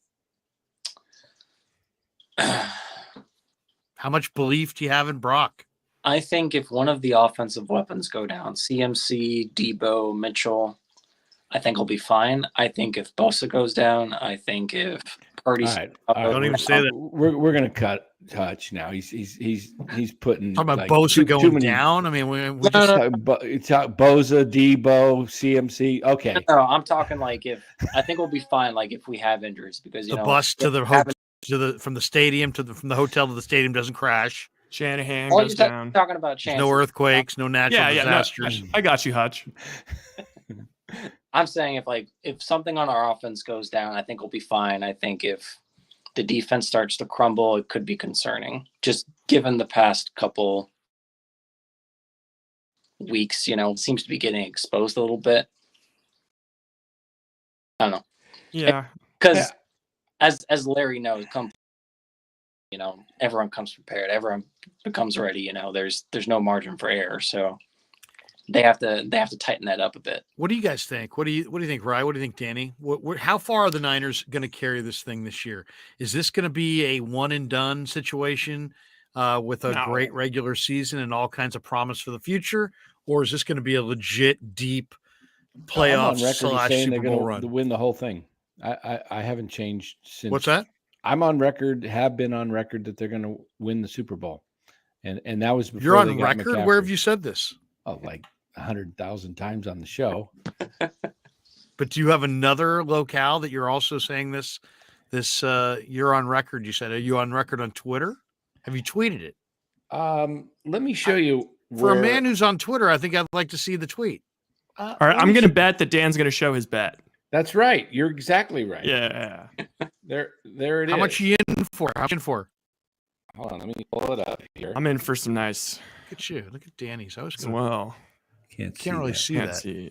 Gotta read it. See that. It says her name is 14 to 1, Martha. 100 to win 1,400. That's legit. Danny, that's a big bet size for Danny. $100 win 1,400. Yeah, that was placed on October 6th. All right, let me see when mine was placed. Look at that. Danny's been a believer. Let me see. How much of that was due to Brock Purdy, the presence of Brock Purdy? That was way. This was when Jimmy was just kind of. They were 3-4 at the time. So it wasn't a belief in Purdy; it was a belief in just the team. The trader before. Yeah. Oh, Dan, Was that Hutch? Dan, I think I got you beat. I said, was it before or after this Date wise, I think you probably do by a couple. Yeah, days. what game was it, Danny, that you made that bet? Which bet? Your Niner bet. I don't know. October 6th. Let me look at the schedule. October 6th.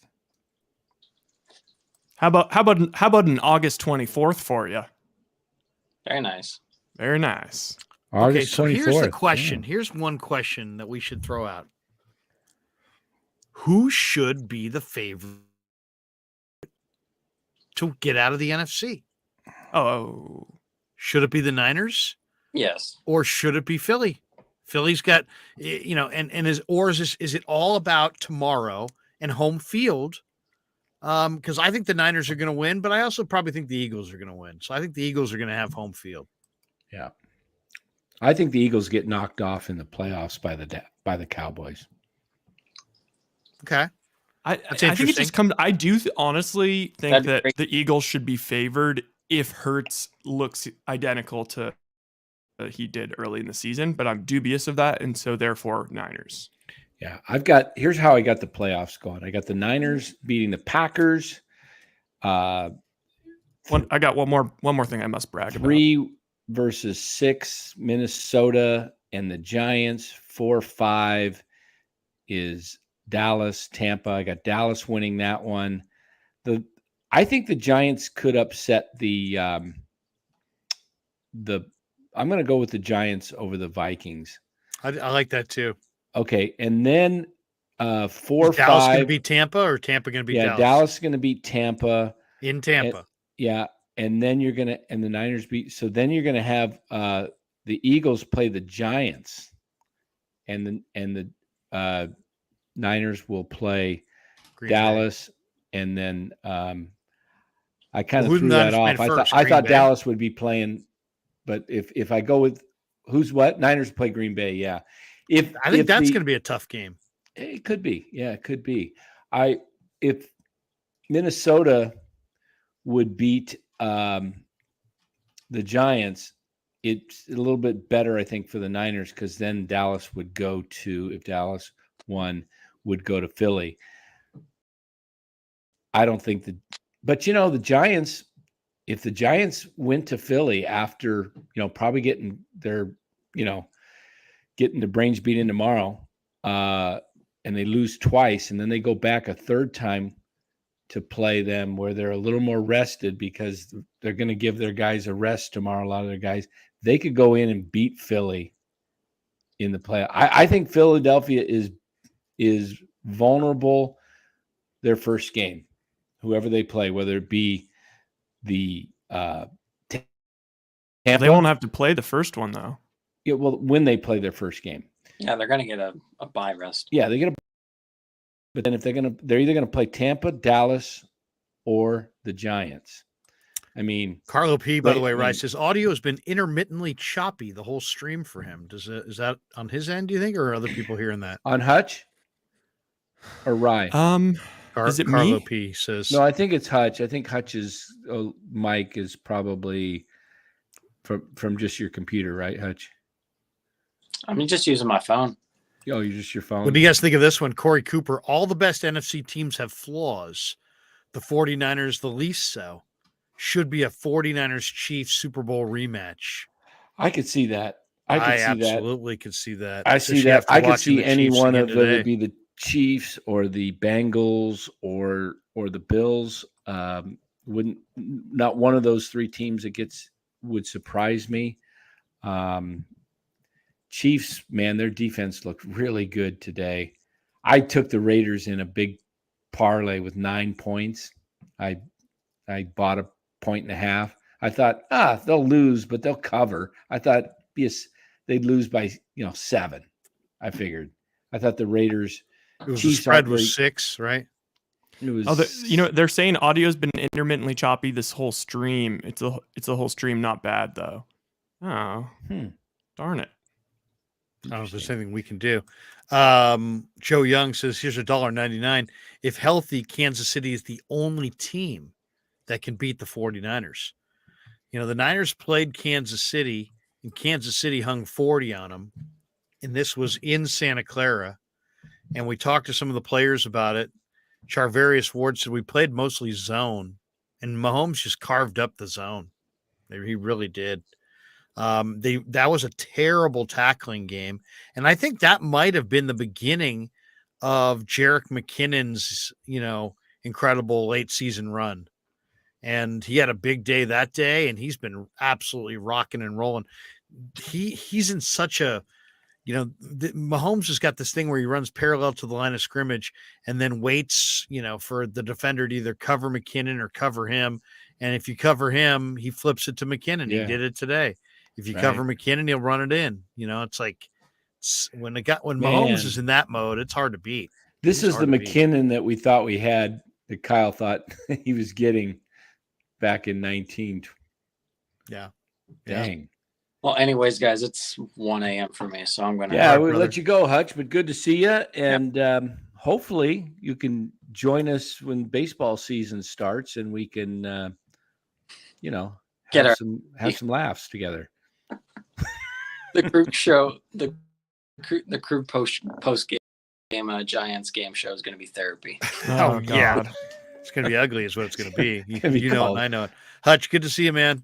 Happy holidays. There you go. Later, Hutch. Thanks for the cash. What a good dude. Cash. And stop eating all of our food back in the green room. Yeah. All right. Hey, we haven't had too many. We got to do that when it's like nights like tonight when I don't have as many in the chat. Have some people, old timers, call in. We've had. I love it. Who was Corey called Cooper in says, before? What's that? Who's We've called had. in? We've had. Who else have we had? We've had Jim Millay come in. Millay's been in the house. We've had Chardal once. We've had Chardal. We've had Eric. We had Eric Romo actually did a couple of shows, actual live streams when you guys weren't available during the baseball season with me. Let's see who else is. Corey Coopers are trending in the wrong direction, and maybe Hurts's shoulder could be worse than what's being reported. As Larry has pointed out, only Green Bay makes me nervous in the 49ers' path to the Super Bowl. I'm nervous about Green Bay as well. Look at Mole. Look at Mole. Before you call it a night, congrats to 10K boys. Been a great ride. Keep it going. Jimmy Mole. Look at that. The GOAT. There he is. Mole, thank you, brother. Love you, brother. Hey, did you find a house, Jimmy? I know you were looking for one. Jimmy, have you found the house yet? Jimmy's looking to move out to the East Bay. Yeah, he was looking in. He's moving on up to he was looking for a deluxe. Area, wasn't he? I think he's looking for a deluxe apartment in the sky. Moving on up to the east. He's finally got a piece of the pie. You know what I mean? Yeah. Tradition. It's tradition every time. Every time we reach a tradition that you keep giving us $100. He said he put the house on hold. Good idea because houses and prices are dropping, Jimmy. Good to probably wait. Look at you, Danny. Give us the market rundown. What should he do? Actually, you should get Sean Proctor in here for them. He's a realtor, but in the Bay he's Area. Not here. Yeah, I think the market's if he's still looking for improprieties in the fantasy league. Continue to drop personally. But there was another question I had for Mole. What was it? Oh yeah, did you re-up, Jimmy, for your season ticks? Jimmy's more loyal than you. He's going to re-up. I know. Jimmy's probably got loads of cash on the side everywhere. Oh, wait a second. Corey Cooper says realtor here. Sorry, I'm shameless. Oh, that's right. Corey Cooper. I've seen it on his Twitter. He's a realtor. Corey, where are you a realtor? Corey, what part of the Bay? Are you a NorCal guy? Are you a Bay Area guy? Give us your area, Corey. We'll drive people to Corey. Malay said sure did. Jimmy sure did. Malay says he's re-upped the ticks. Man, awesome. Jimmy, you got money to burn. You're gonna eat. What do you do with those when they don't? When you don't go, do you just eat them or do you try and sell them? Man, I couldn't sell mine last year. No one would buy them. We get this one. Senior softball game says bring Corey on, and then Corey says he's a Peninsula realtor. last sale was in Walnut Creek. There you go. Well, Corey, if you want to join us, you can join us. Do you want to send him the video link? Yeah. Go ahead, Corey. And if you don't want to, no sweat. You don't have to. We don't want to put you Jimmy on the spot. Says he eats the tickets. Nobody wants them. Yeah. Yeah, Mole eats his Giants tickets. Are those keto or? Hey, Jimmy, you want to buy my seat license? Wait a second. Nobody wants him. That flies directly in the face of Farhan's statement the other day that everybody's very interested in playing for the Giants and being with the Giants. And hey, if anybody's in this chat that wants my season tickets, I will sell you my seat license really, really cheap, a lot cheaper than you can get it from the Giants. And then you can actually own those tickets going forward. Look at Danny trying to divest the seat license. What do you want for it, Danny? I'd probably take $250 each right now. $500 for the pair. 500 grand. $500 for the pair. I mean, that's cheap. Oh, for the license? Yeah, they're over 1,000. Danny's selling his PSL. I gotta say, there's some sweet seats, man. I love the seats, and believe me, I want to renew. Jeremy Lopez, like how much, Dan? How much? $250 each. But then you got to buy. Jimmy says the only reason I re-up is so we don't lose the PSL. I know. But Jimmy, you could probably just go to the games you want, and you'll save a lot of money. And you could probably get tickets 5-10 minutes before the game, like choice seats. Corey Cooper's probably right. By June, Dan will be paying someone $500 for those seats. Yeah. Hey, wait a second. I think we've got a Giants 2023 slogan. Slogan time. Here it is. Wait for it. Jim Molay. Giants baseball 2023. Get the little sounder back and forth. Giants baseball. I got tickets. Nobody wants them. Dun, dun, dun, dun, dun, dun, dun. That would be awesome if the commercials for the tickets were like guys, season ticket holders trying to get people on the phone to buy them. That would be awesome. Hey, man, I got a pair. No, they're great seats. Are you kidding me? They're right over the bullpen. Yeah, it'll be awesome. You'll love it. Yeah, it's the Mets tonight. Who's starting? Hold on a second.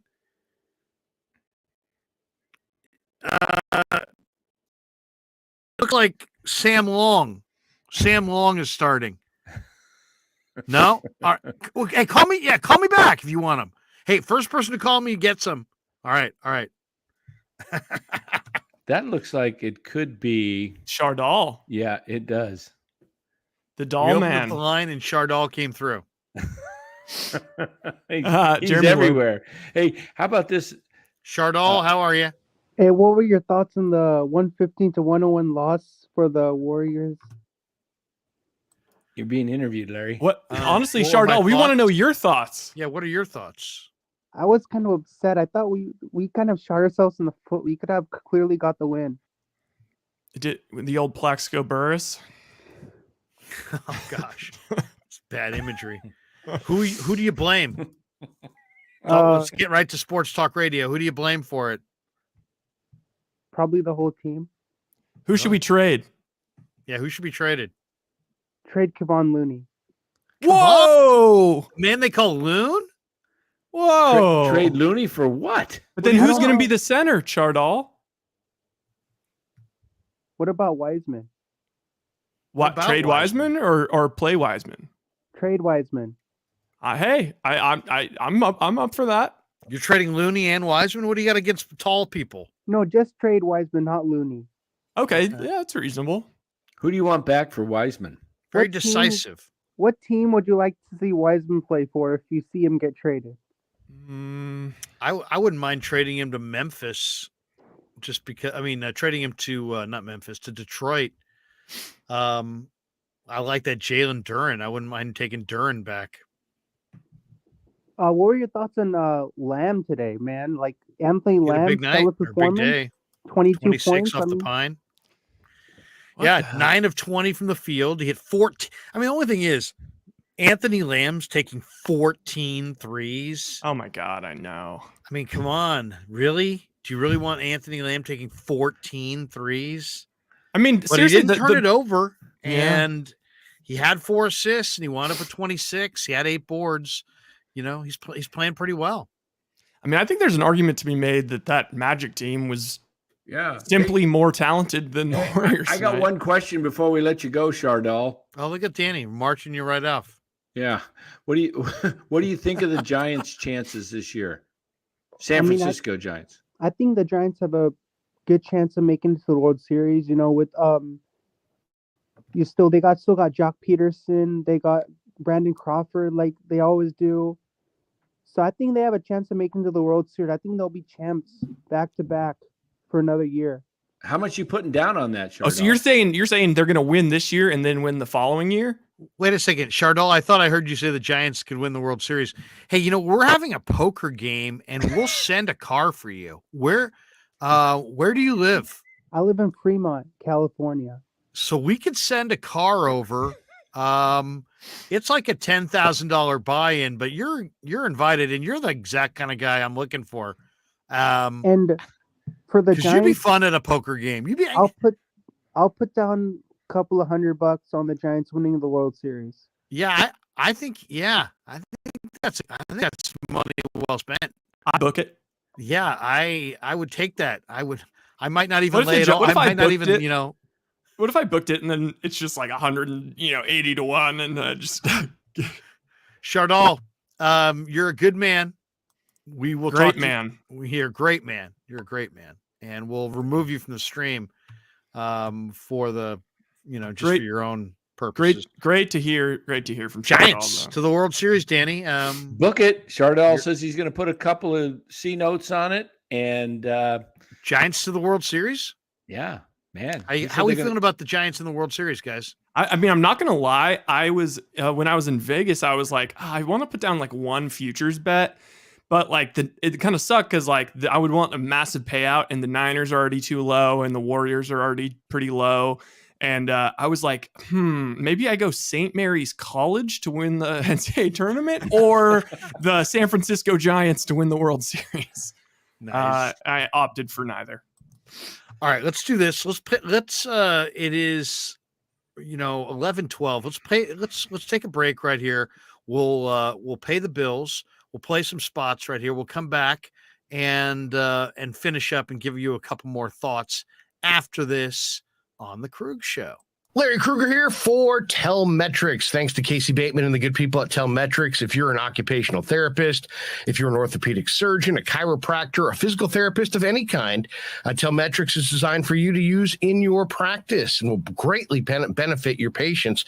Telmetrics uses computer vision and artificial intelligence and provides a platform for outpatient rehab therapy services, both in the clinical and the telehealth environments. So using Telmetrics can improve your patient's experience and much more. So for all your sports injury needs, or if you're a physical rehabilitation specialist of any kind, make sure you use Telmetrics.co, Telmetrix.co. And thanks to Casey Bateman and all the good people at Telmetrics for being a proud sponsor of the Krueg. I'd like to thank our sponsor, Dan Coccimilgio. Dan is a buddy, and he is a phenomenal retirement planning specialist. And you can contact him today at securemoney.com or at his number, 925-628-9966. There's a lot of uncertainty in our world right now, and you want to make sure that your money is secure. That is the key.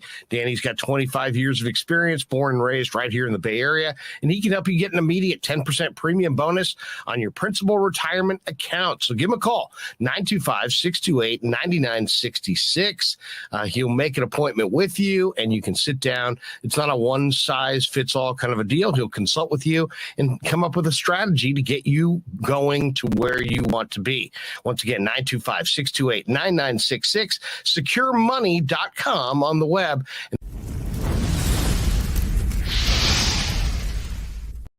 And thanks to Tony Cassera and the good people at Cassera's Italian Menswear. They are housing the Krueg Show t-shirts, and they're a proud sponsor of the show as well. The Krueg Show t-shirt, the Krueg Show podcast t-shirt is available there at their store in Dublin. Their address is 7372 San Ramon Road in Dublin, California. And go see Tony Cassera and get yourself a Krueg Show t-shirt and support the show. And special thanks to our sponsor, New York Style Italian Sausage. That's right, NewYorkStyleSausage.com is their website. Phenomenal product, whether it's the breakfast sausage, the Italian mild, the Italian spicy, the chorizo. You cannot go wrong with New York Style Italian Sausage. Once again, NewYorkStyleSausage.com. Often imitated, never equaled.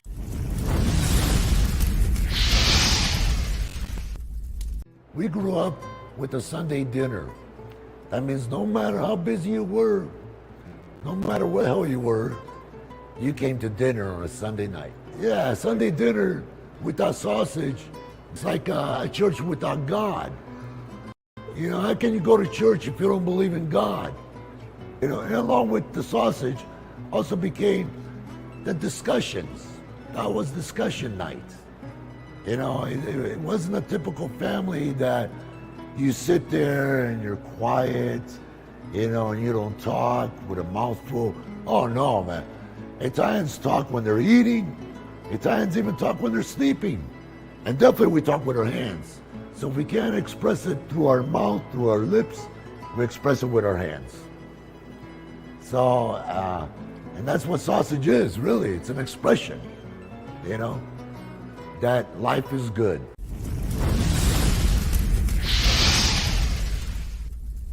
So New York Style Sausage was started over 7 years ago. We are the largest producer of fresh Italian sausage on the West Coast. What makes our sausage in New York style is really the recipe came from back east, from New York, you know, from Connecticut. If you look at all of our labels, there's maximum 4 or 5 ingredients, which we're really proud of. There's no preservatives, no MSG, fresh in, fresh out. The pork comes in fresh, goes out fresh. There's never any freezing throughout the process. We've always used fine quality cuts. We're never gonna deter from that. It's one of the reasons why our sausage is so good. I guarantee you put our sausage up against anybody else's from a flavor standpoint, no one will beat it, hands down. Hey, do yourself a favor and do me a favor. Go buy a package of the New York style Italian sausage. Guaranteed you will love it. Guaranteed.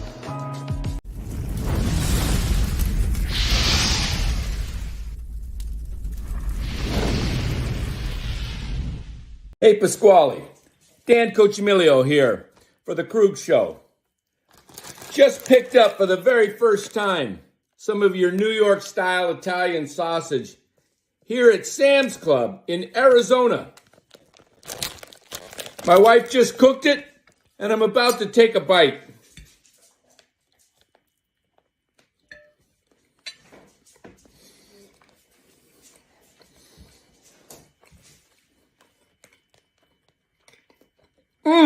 Man, this is good.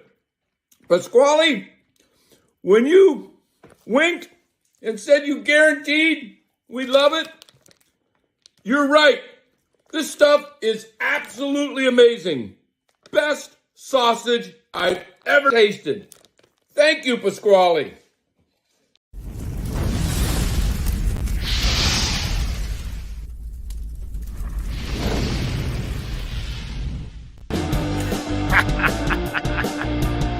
All right, welcome back to the Krueg Show. Hope you enjoyed being Coach Millie.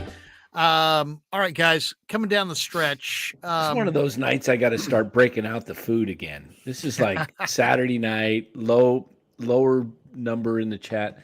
I should just kind of start doing a little food show. I've got some pralines here. Nice. These are pretty good. These are really good if you guys have never had these at Costco. These Aussie Bites. Now, what is that? These are really good. They're rolled oats, dried apricots, flax seeds, sunflower seeds, honey, coconut, quinoa, however you say that, chai seeds. Quinoa? Quinoa, yeah. I never pronounced that. Sounds like right. someone the Giants signed. Quinoa. Yeah, quinoa, yeah. So yeah, a lot of these are good. And you guys gotta check out my new live streaming accessory. And that's really good. These, organic oatmeal dark chocolate. Ooh, chunks. They're like chocolate chip cookies, but oatmeal. They're really good. Danny's got it all within arms. Yeah. Is that a dog walker? No, you gotta check this thing out. So I got this specifically for the live streams. I think you both can relate. When it gets on to about hour 2, your back? the back starts the neck. It starts feeling a little neck because you're leaning over. Yeah. Oh, this thing's fantastic. I've actually had to start sitting on a pillow because it's so darn long. My sciatica. I just killed a mosquito. I just killed a mosquito. Yeah. Oh, damn it! That's good. No, just kidding. I might have to go show off my Pasquale sausage collection. Yeah, Excuse Malay me, says, which ones, Jimmy? He says these are you talking about these Aussie bites, Jimmy? Yeah, he likes that. I think Jimmy's thinking these are pretty good. These, I like these things. They're really, Aussie bite. Yeah. I'll take a bite for everybody just so you can get a feel for they're, especially when you just open them, they're fresh. Dang, those are good.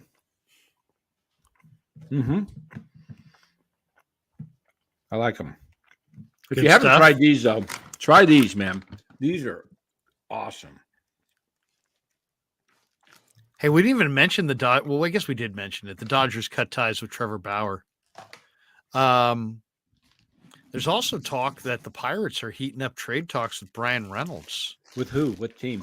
Says the Yankees, the Dodgers, and the Mariners have all been linked, but many teams have been involved in talks with the Pirates about Reynolds, who's controllable through 2025. Seems like there's a lot of smoke there. I don't know if I want the Giants to get him at this point, just simply because they'd have to give up some of their top prospects. Look at all this sausage. Oh, wow. Look at that. Damn, that's should a lot do of a sausage. Honestly, frozen? Yeah, these are all just the frozen ones. I've got some. Take one out and bite it. Just chomp one off right now. You get like a popsicle. They dropped a lot of sausage on us last time we were there. They dropped so much sausage. Hey, that been giving Romo it says away. the Rangers are supposedly in on Romo. Where did he say that? Yeah, that would be awesome. I'd love to see the Rangers get him because I know. I can't wait till we change to a Rangers live stream. I know, man. Boach Yeah. got my. I mean, they've got some pieces they're putting together. They got. So Danny, what are you betting tomorrow? I've got a 7. I hit a 2-teamer Chiefs. I got a Chiefs 6-teamer. Jags today. I got to turn around and hit something tomorrow. I got my 16 parlay still alive. I've got the. So who do you got tomorrow? Well, I need the. I got the Eagles, the Niners, Cowboys, Bills, and Bengals to Money complete line? the parlay. Yeah, just straight money line. Was So you're not really taking too many chances. You're taking a bunch of favorites. You know what I do? You go Eagles, Cowboys, Bills, Bengals, Niners. Yeah. And I got the Jags as the first leg tonight. I like to try and get one that I think will hit and then use the money to go for some long shots. Oh, I got you. Yeah. So, hey, check this out. Here's a guy that hit The mic is on the sausage. Here's a guy saw this bet on FanDuel. He took a $2 bet, right? Yeah. $2 bet, and he did first basket. He likes to do this first basket of the basketball game. Jaylen Brown plus 600, Nikola Vucevic plus 800, Jonas Valanciunas plus 600, and Wendell Carter plus 600, and they all hit. Carter made the what? They all hit. Wait, is this someone you know, or is this was just like posted on FanDuel? No, it was sent to me. Yeah. My God! It was plus 108,600. $2 won $6,174. How in the world would they know how to do that? There's a guy that's doing this thing on this Discord that's, and he's showing his bets. This guy studies tips who wins the tips. Can you invite me to the Discord? Yeah. I get these. I'm getting these. I can get you some of these. Like I did a 12 one last night. Right. I $10 on 12 different guys, and only one only one hit the basket, but the guys took the first shot that he thought would be the guys, and they missed. Like last night, I was watching the Bulls game, open shot, 3-pointer, wide open. Guy missed it. Had he won, it was plus 120 for him to make. So I guess this guy studies these trends, and he only goes with guys like, he'll take Jaren Jackson a lot because he wins the tips, right? And then that's pretty sharp. That's like back in the day. You could always bet like before all the teams figured out that you should defer on the coin toss. Like there'd be games like Belichick versus Sean Payton, and Sean Payton would always he would always choose to start with it, and Belichick would always defer. And like those, like back in the day, I remember used to be super profitable to bet on. What's crazy is the other night, I mean, obviously the game ended, with that tragic situation, but Taylor with the Bengals, they won the toss, and they took the ball and they drove down and scored a TD on the opening drive. Oh, are you saying like imagine if you had first touchdown scored and then it just... Yeah, I mean, there's all kinds of things. Dastardly bookies would probably cause that to be a no bet. But yeah. As the last topic we're going to discuss tonight, before we call it quits. By the way, check me out tomorrow at 11 a.m. with Lo Neal. We're doing a 49er pregame from the Santa Clara Hilton. That coming up tomorrow on 95.7 The Game. So check us out, 11 to 1 tomorrow from the Santa Clara Hilton. And then, of course, Niners will be on tomorrow after the Niners. We'll do a little live stream.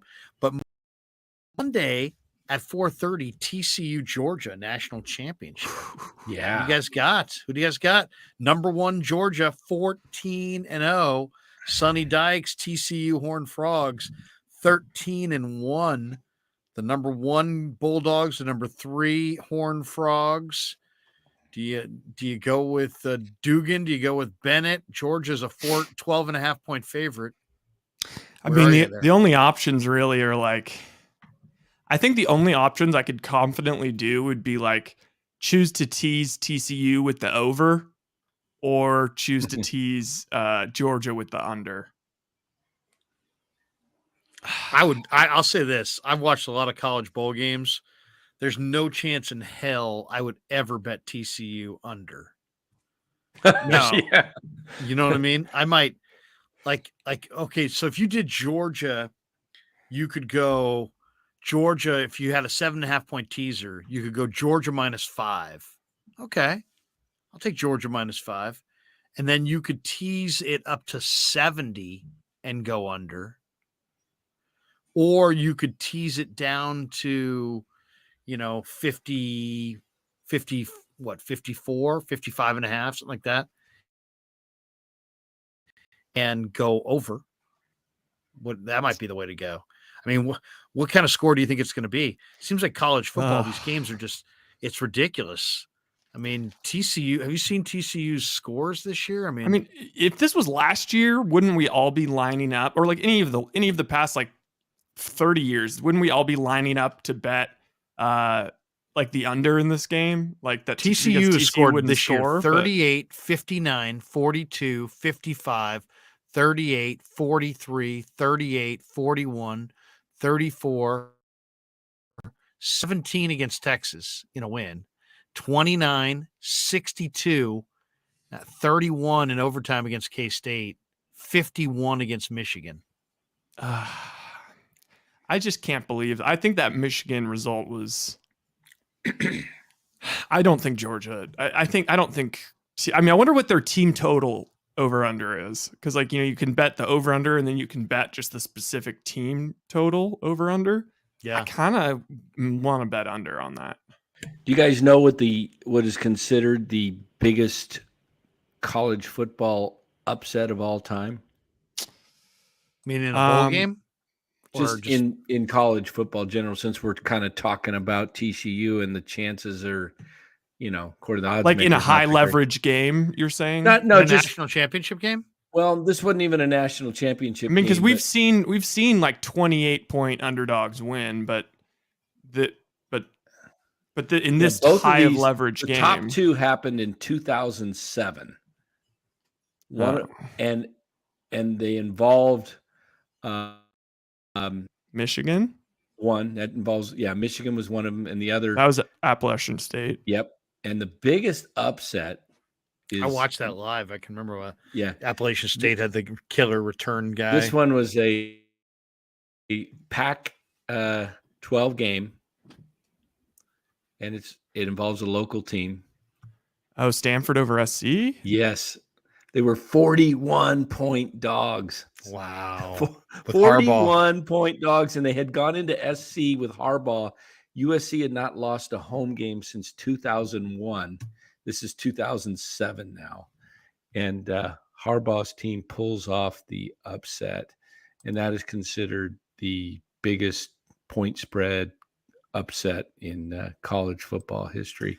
Jeremy Lopez says, I think Brock Purdy's younger than Bennett. He is.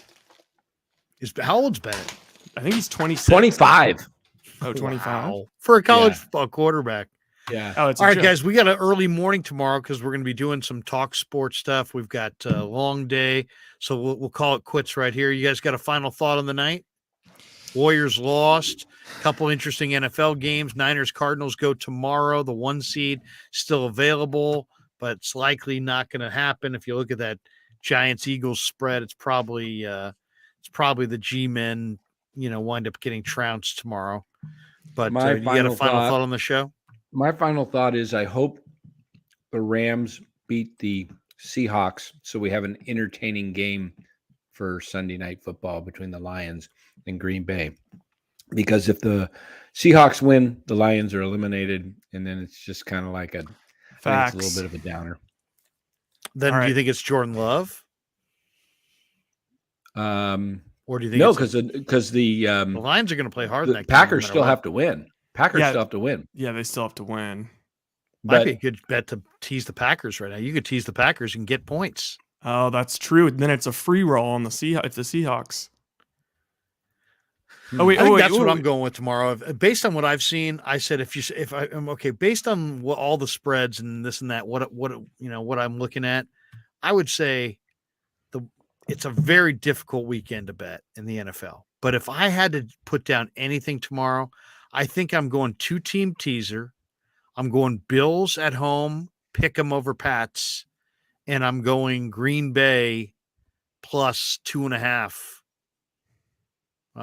against the Lions. I think Green tease. Oh, damn, that's a good one. I mean, correlated teaser. Why not a little correlated teaser? Even a correlated parlay. That is good. I would love to keep betting the Niners with Brock, but man, I just can't. I think the Cardinals, it's a division game. I think the Niners for sure win. Like Niners on the money line might not be bad, but giving those many points, the money line payoff is going to be nothing. Wait, think about this, guys. Why not? If you think that Seattle is going to win, then a Seattle Packers parlay would be fantastic because Detroit loses all motivation. It's a dream crush. It's a dream crusher situation. The line would move. Yeah, I think human nature takes in. These guys or the opposite way. It just depends on whether or not who you like in that Seahawks game. Or if it might not be a bad thing to tease the Niners down, and then all of a sudden you've got because they senior softball game says what time are you guys going on tomorrow? Probably 7 or 8, something like that. Tomorrow night. He says Cardinals will roll over. Yeah, tomorrow night. Yeah, it will be interesting. Yeah, Blau's going to be playing for his. I like Georgia to win though and cover over TCU. 12.5.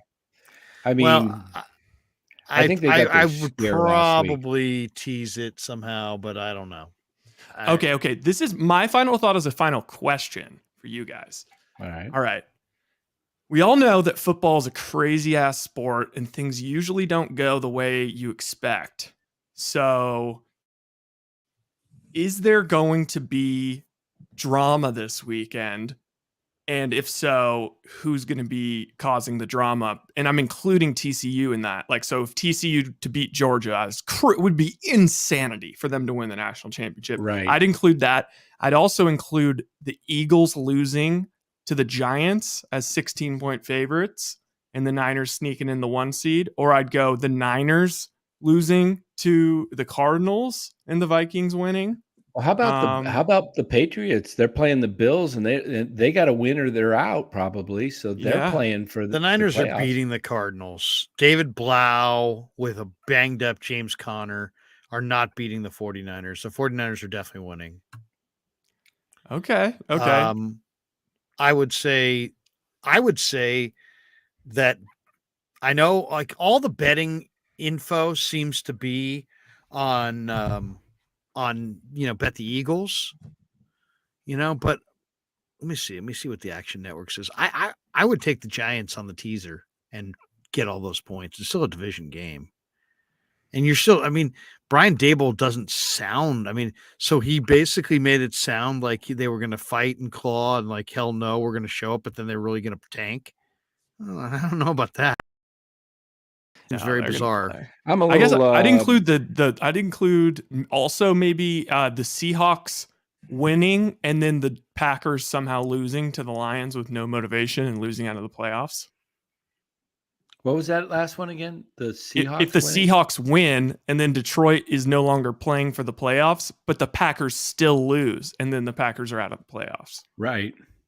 Last year, everyone was saying at this time, it would be the craziest thing is that, technically, if this and this and this and this and this happen, then the Chargers and the Raiders are not going to be playing for anything on Sunday night. And if they just tie, both of them go into the playoffs. And then that actually happened. And then the Raiders still won. Raiders went for it, chanced it, and then went to eliminate the Chargers.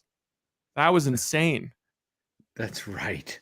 That was insanity. I'm looking at the time of games tomorrow, and the Bills Patriots is the early game, right? And the Vikings is the early game. So if the Vikings lose somehow to the Bears, I don't think that'll happen, but stranger things, division game at Chicago. The Niners are guaranteed the 2 seed. Oh, and then they rest everybody.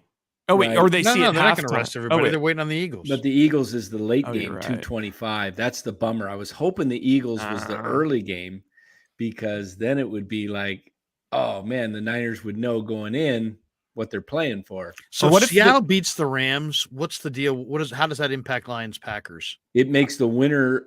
Well, it makes the Lions eliminated, and the Packers have to win, or Seattle gets in. So the Packers still have to win, but the Lions don't have to win anymore. So if the Seahawks beat the Rams, then theoretically the line in the game is going to go to like Green Bay -8. And if you parlayed them now, that might be the way to go. To parlay that. I'm hoping I like that's Seahawks what at home. I want to see the Rams. I want to see the Rams win because it makes that kind of makes it like tonight's game, the Jags in Tennessee. Everything's on the line. Winner is in, loser goes home. Yeah, that'd be sweet. Sean McVay's final game? Anyone? Yeah. And it would be also kind of cool to see, the Lion. Can you imagine with Dan Campbell having those guys pregame locker room speech, what it would be like if they got a chance to make the playoffs, go into Green Bay and knock off their nemesis. Oh my God, the takes would be unreal. I'll tell you, something about Green Bay makes me a little nervous this time around, but we'll see. All right, that does it for us. Have a great night, everybody. Join us tomorrow night. I think it'll probably be around 7, maybe 8. We'll be in Santa Clara at least till 5, so probably be more like 8 o'clock tomorrow night. And we'll come on. We'll do a little post game. Hopefully after a Niner win and at that point we'll know kind of everybody's playoff seedings, and we'll take a look at the playoffs tomorrow night for the first time and kind of break it down and make new predictions on on the playoffs. I think tomorrow night's going to be a fun show. Oh my God. I love predictions. Yeah. I hope I don't want to see the 49ers play the Packers though. I would prefer to, I don't know. Would you rather have the Packers or Seattle for the third time? Seattle for the third time. Definitely. Could be Detroit too. I mean, I'd rather have Seattle for the third time than Green Bay. I think Green Bay is going to knock somebody off. I really do. I think they got a shot. Well, if you think they're going to knock somebody off, Larry, the only people they can knock off most likely would be the 49ers because that would be their first game, most likely. I know. So I hope so. Yeah. I fear Rodgers. I fear Rodgers a little bit for sure. All right, guys, we will see you tomorrow night. Thanks to everybody. Oh, by the way, if you're hanging out in the chat, hit like and subscribe. We went over 10,000 subscribers, and let me see exactly where we're at right now. But I know we are making our way to 10,100. Definitely. Let's see. We are at 10,053. So 10,053. So if you're one of the people in the chat right now and you have yet to subscribe, please subscribe to the Krueg Show.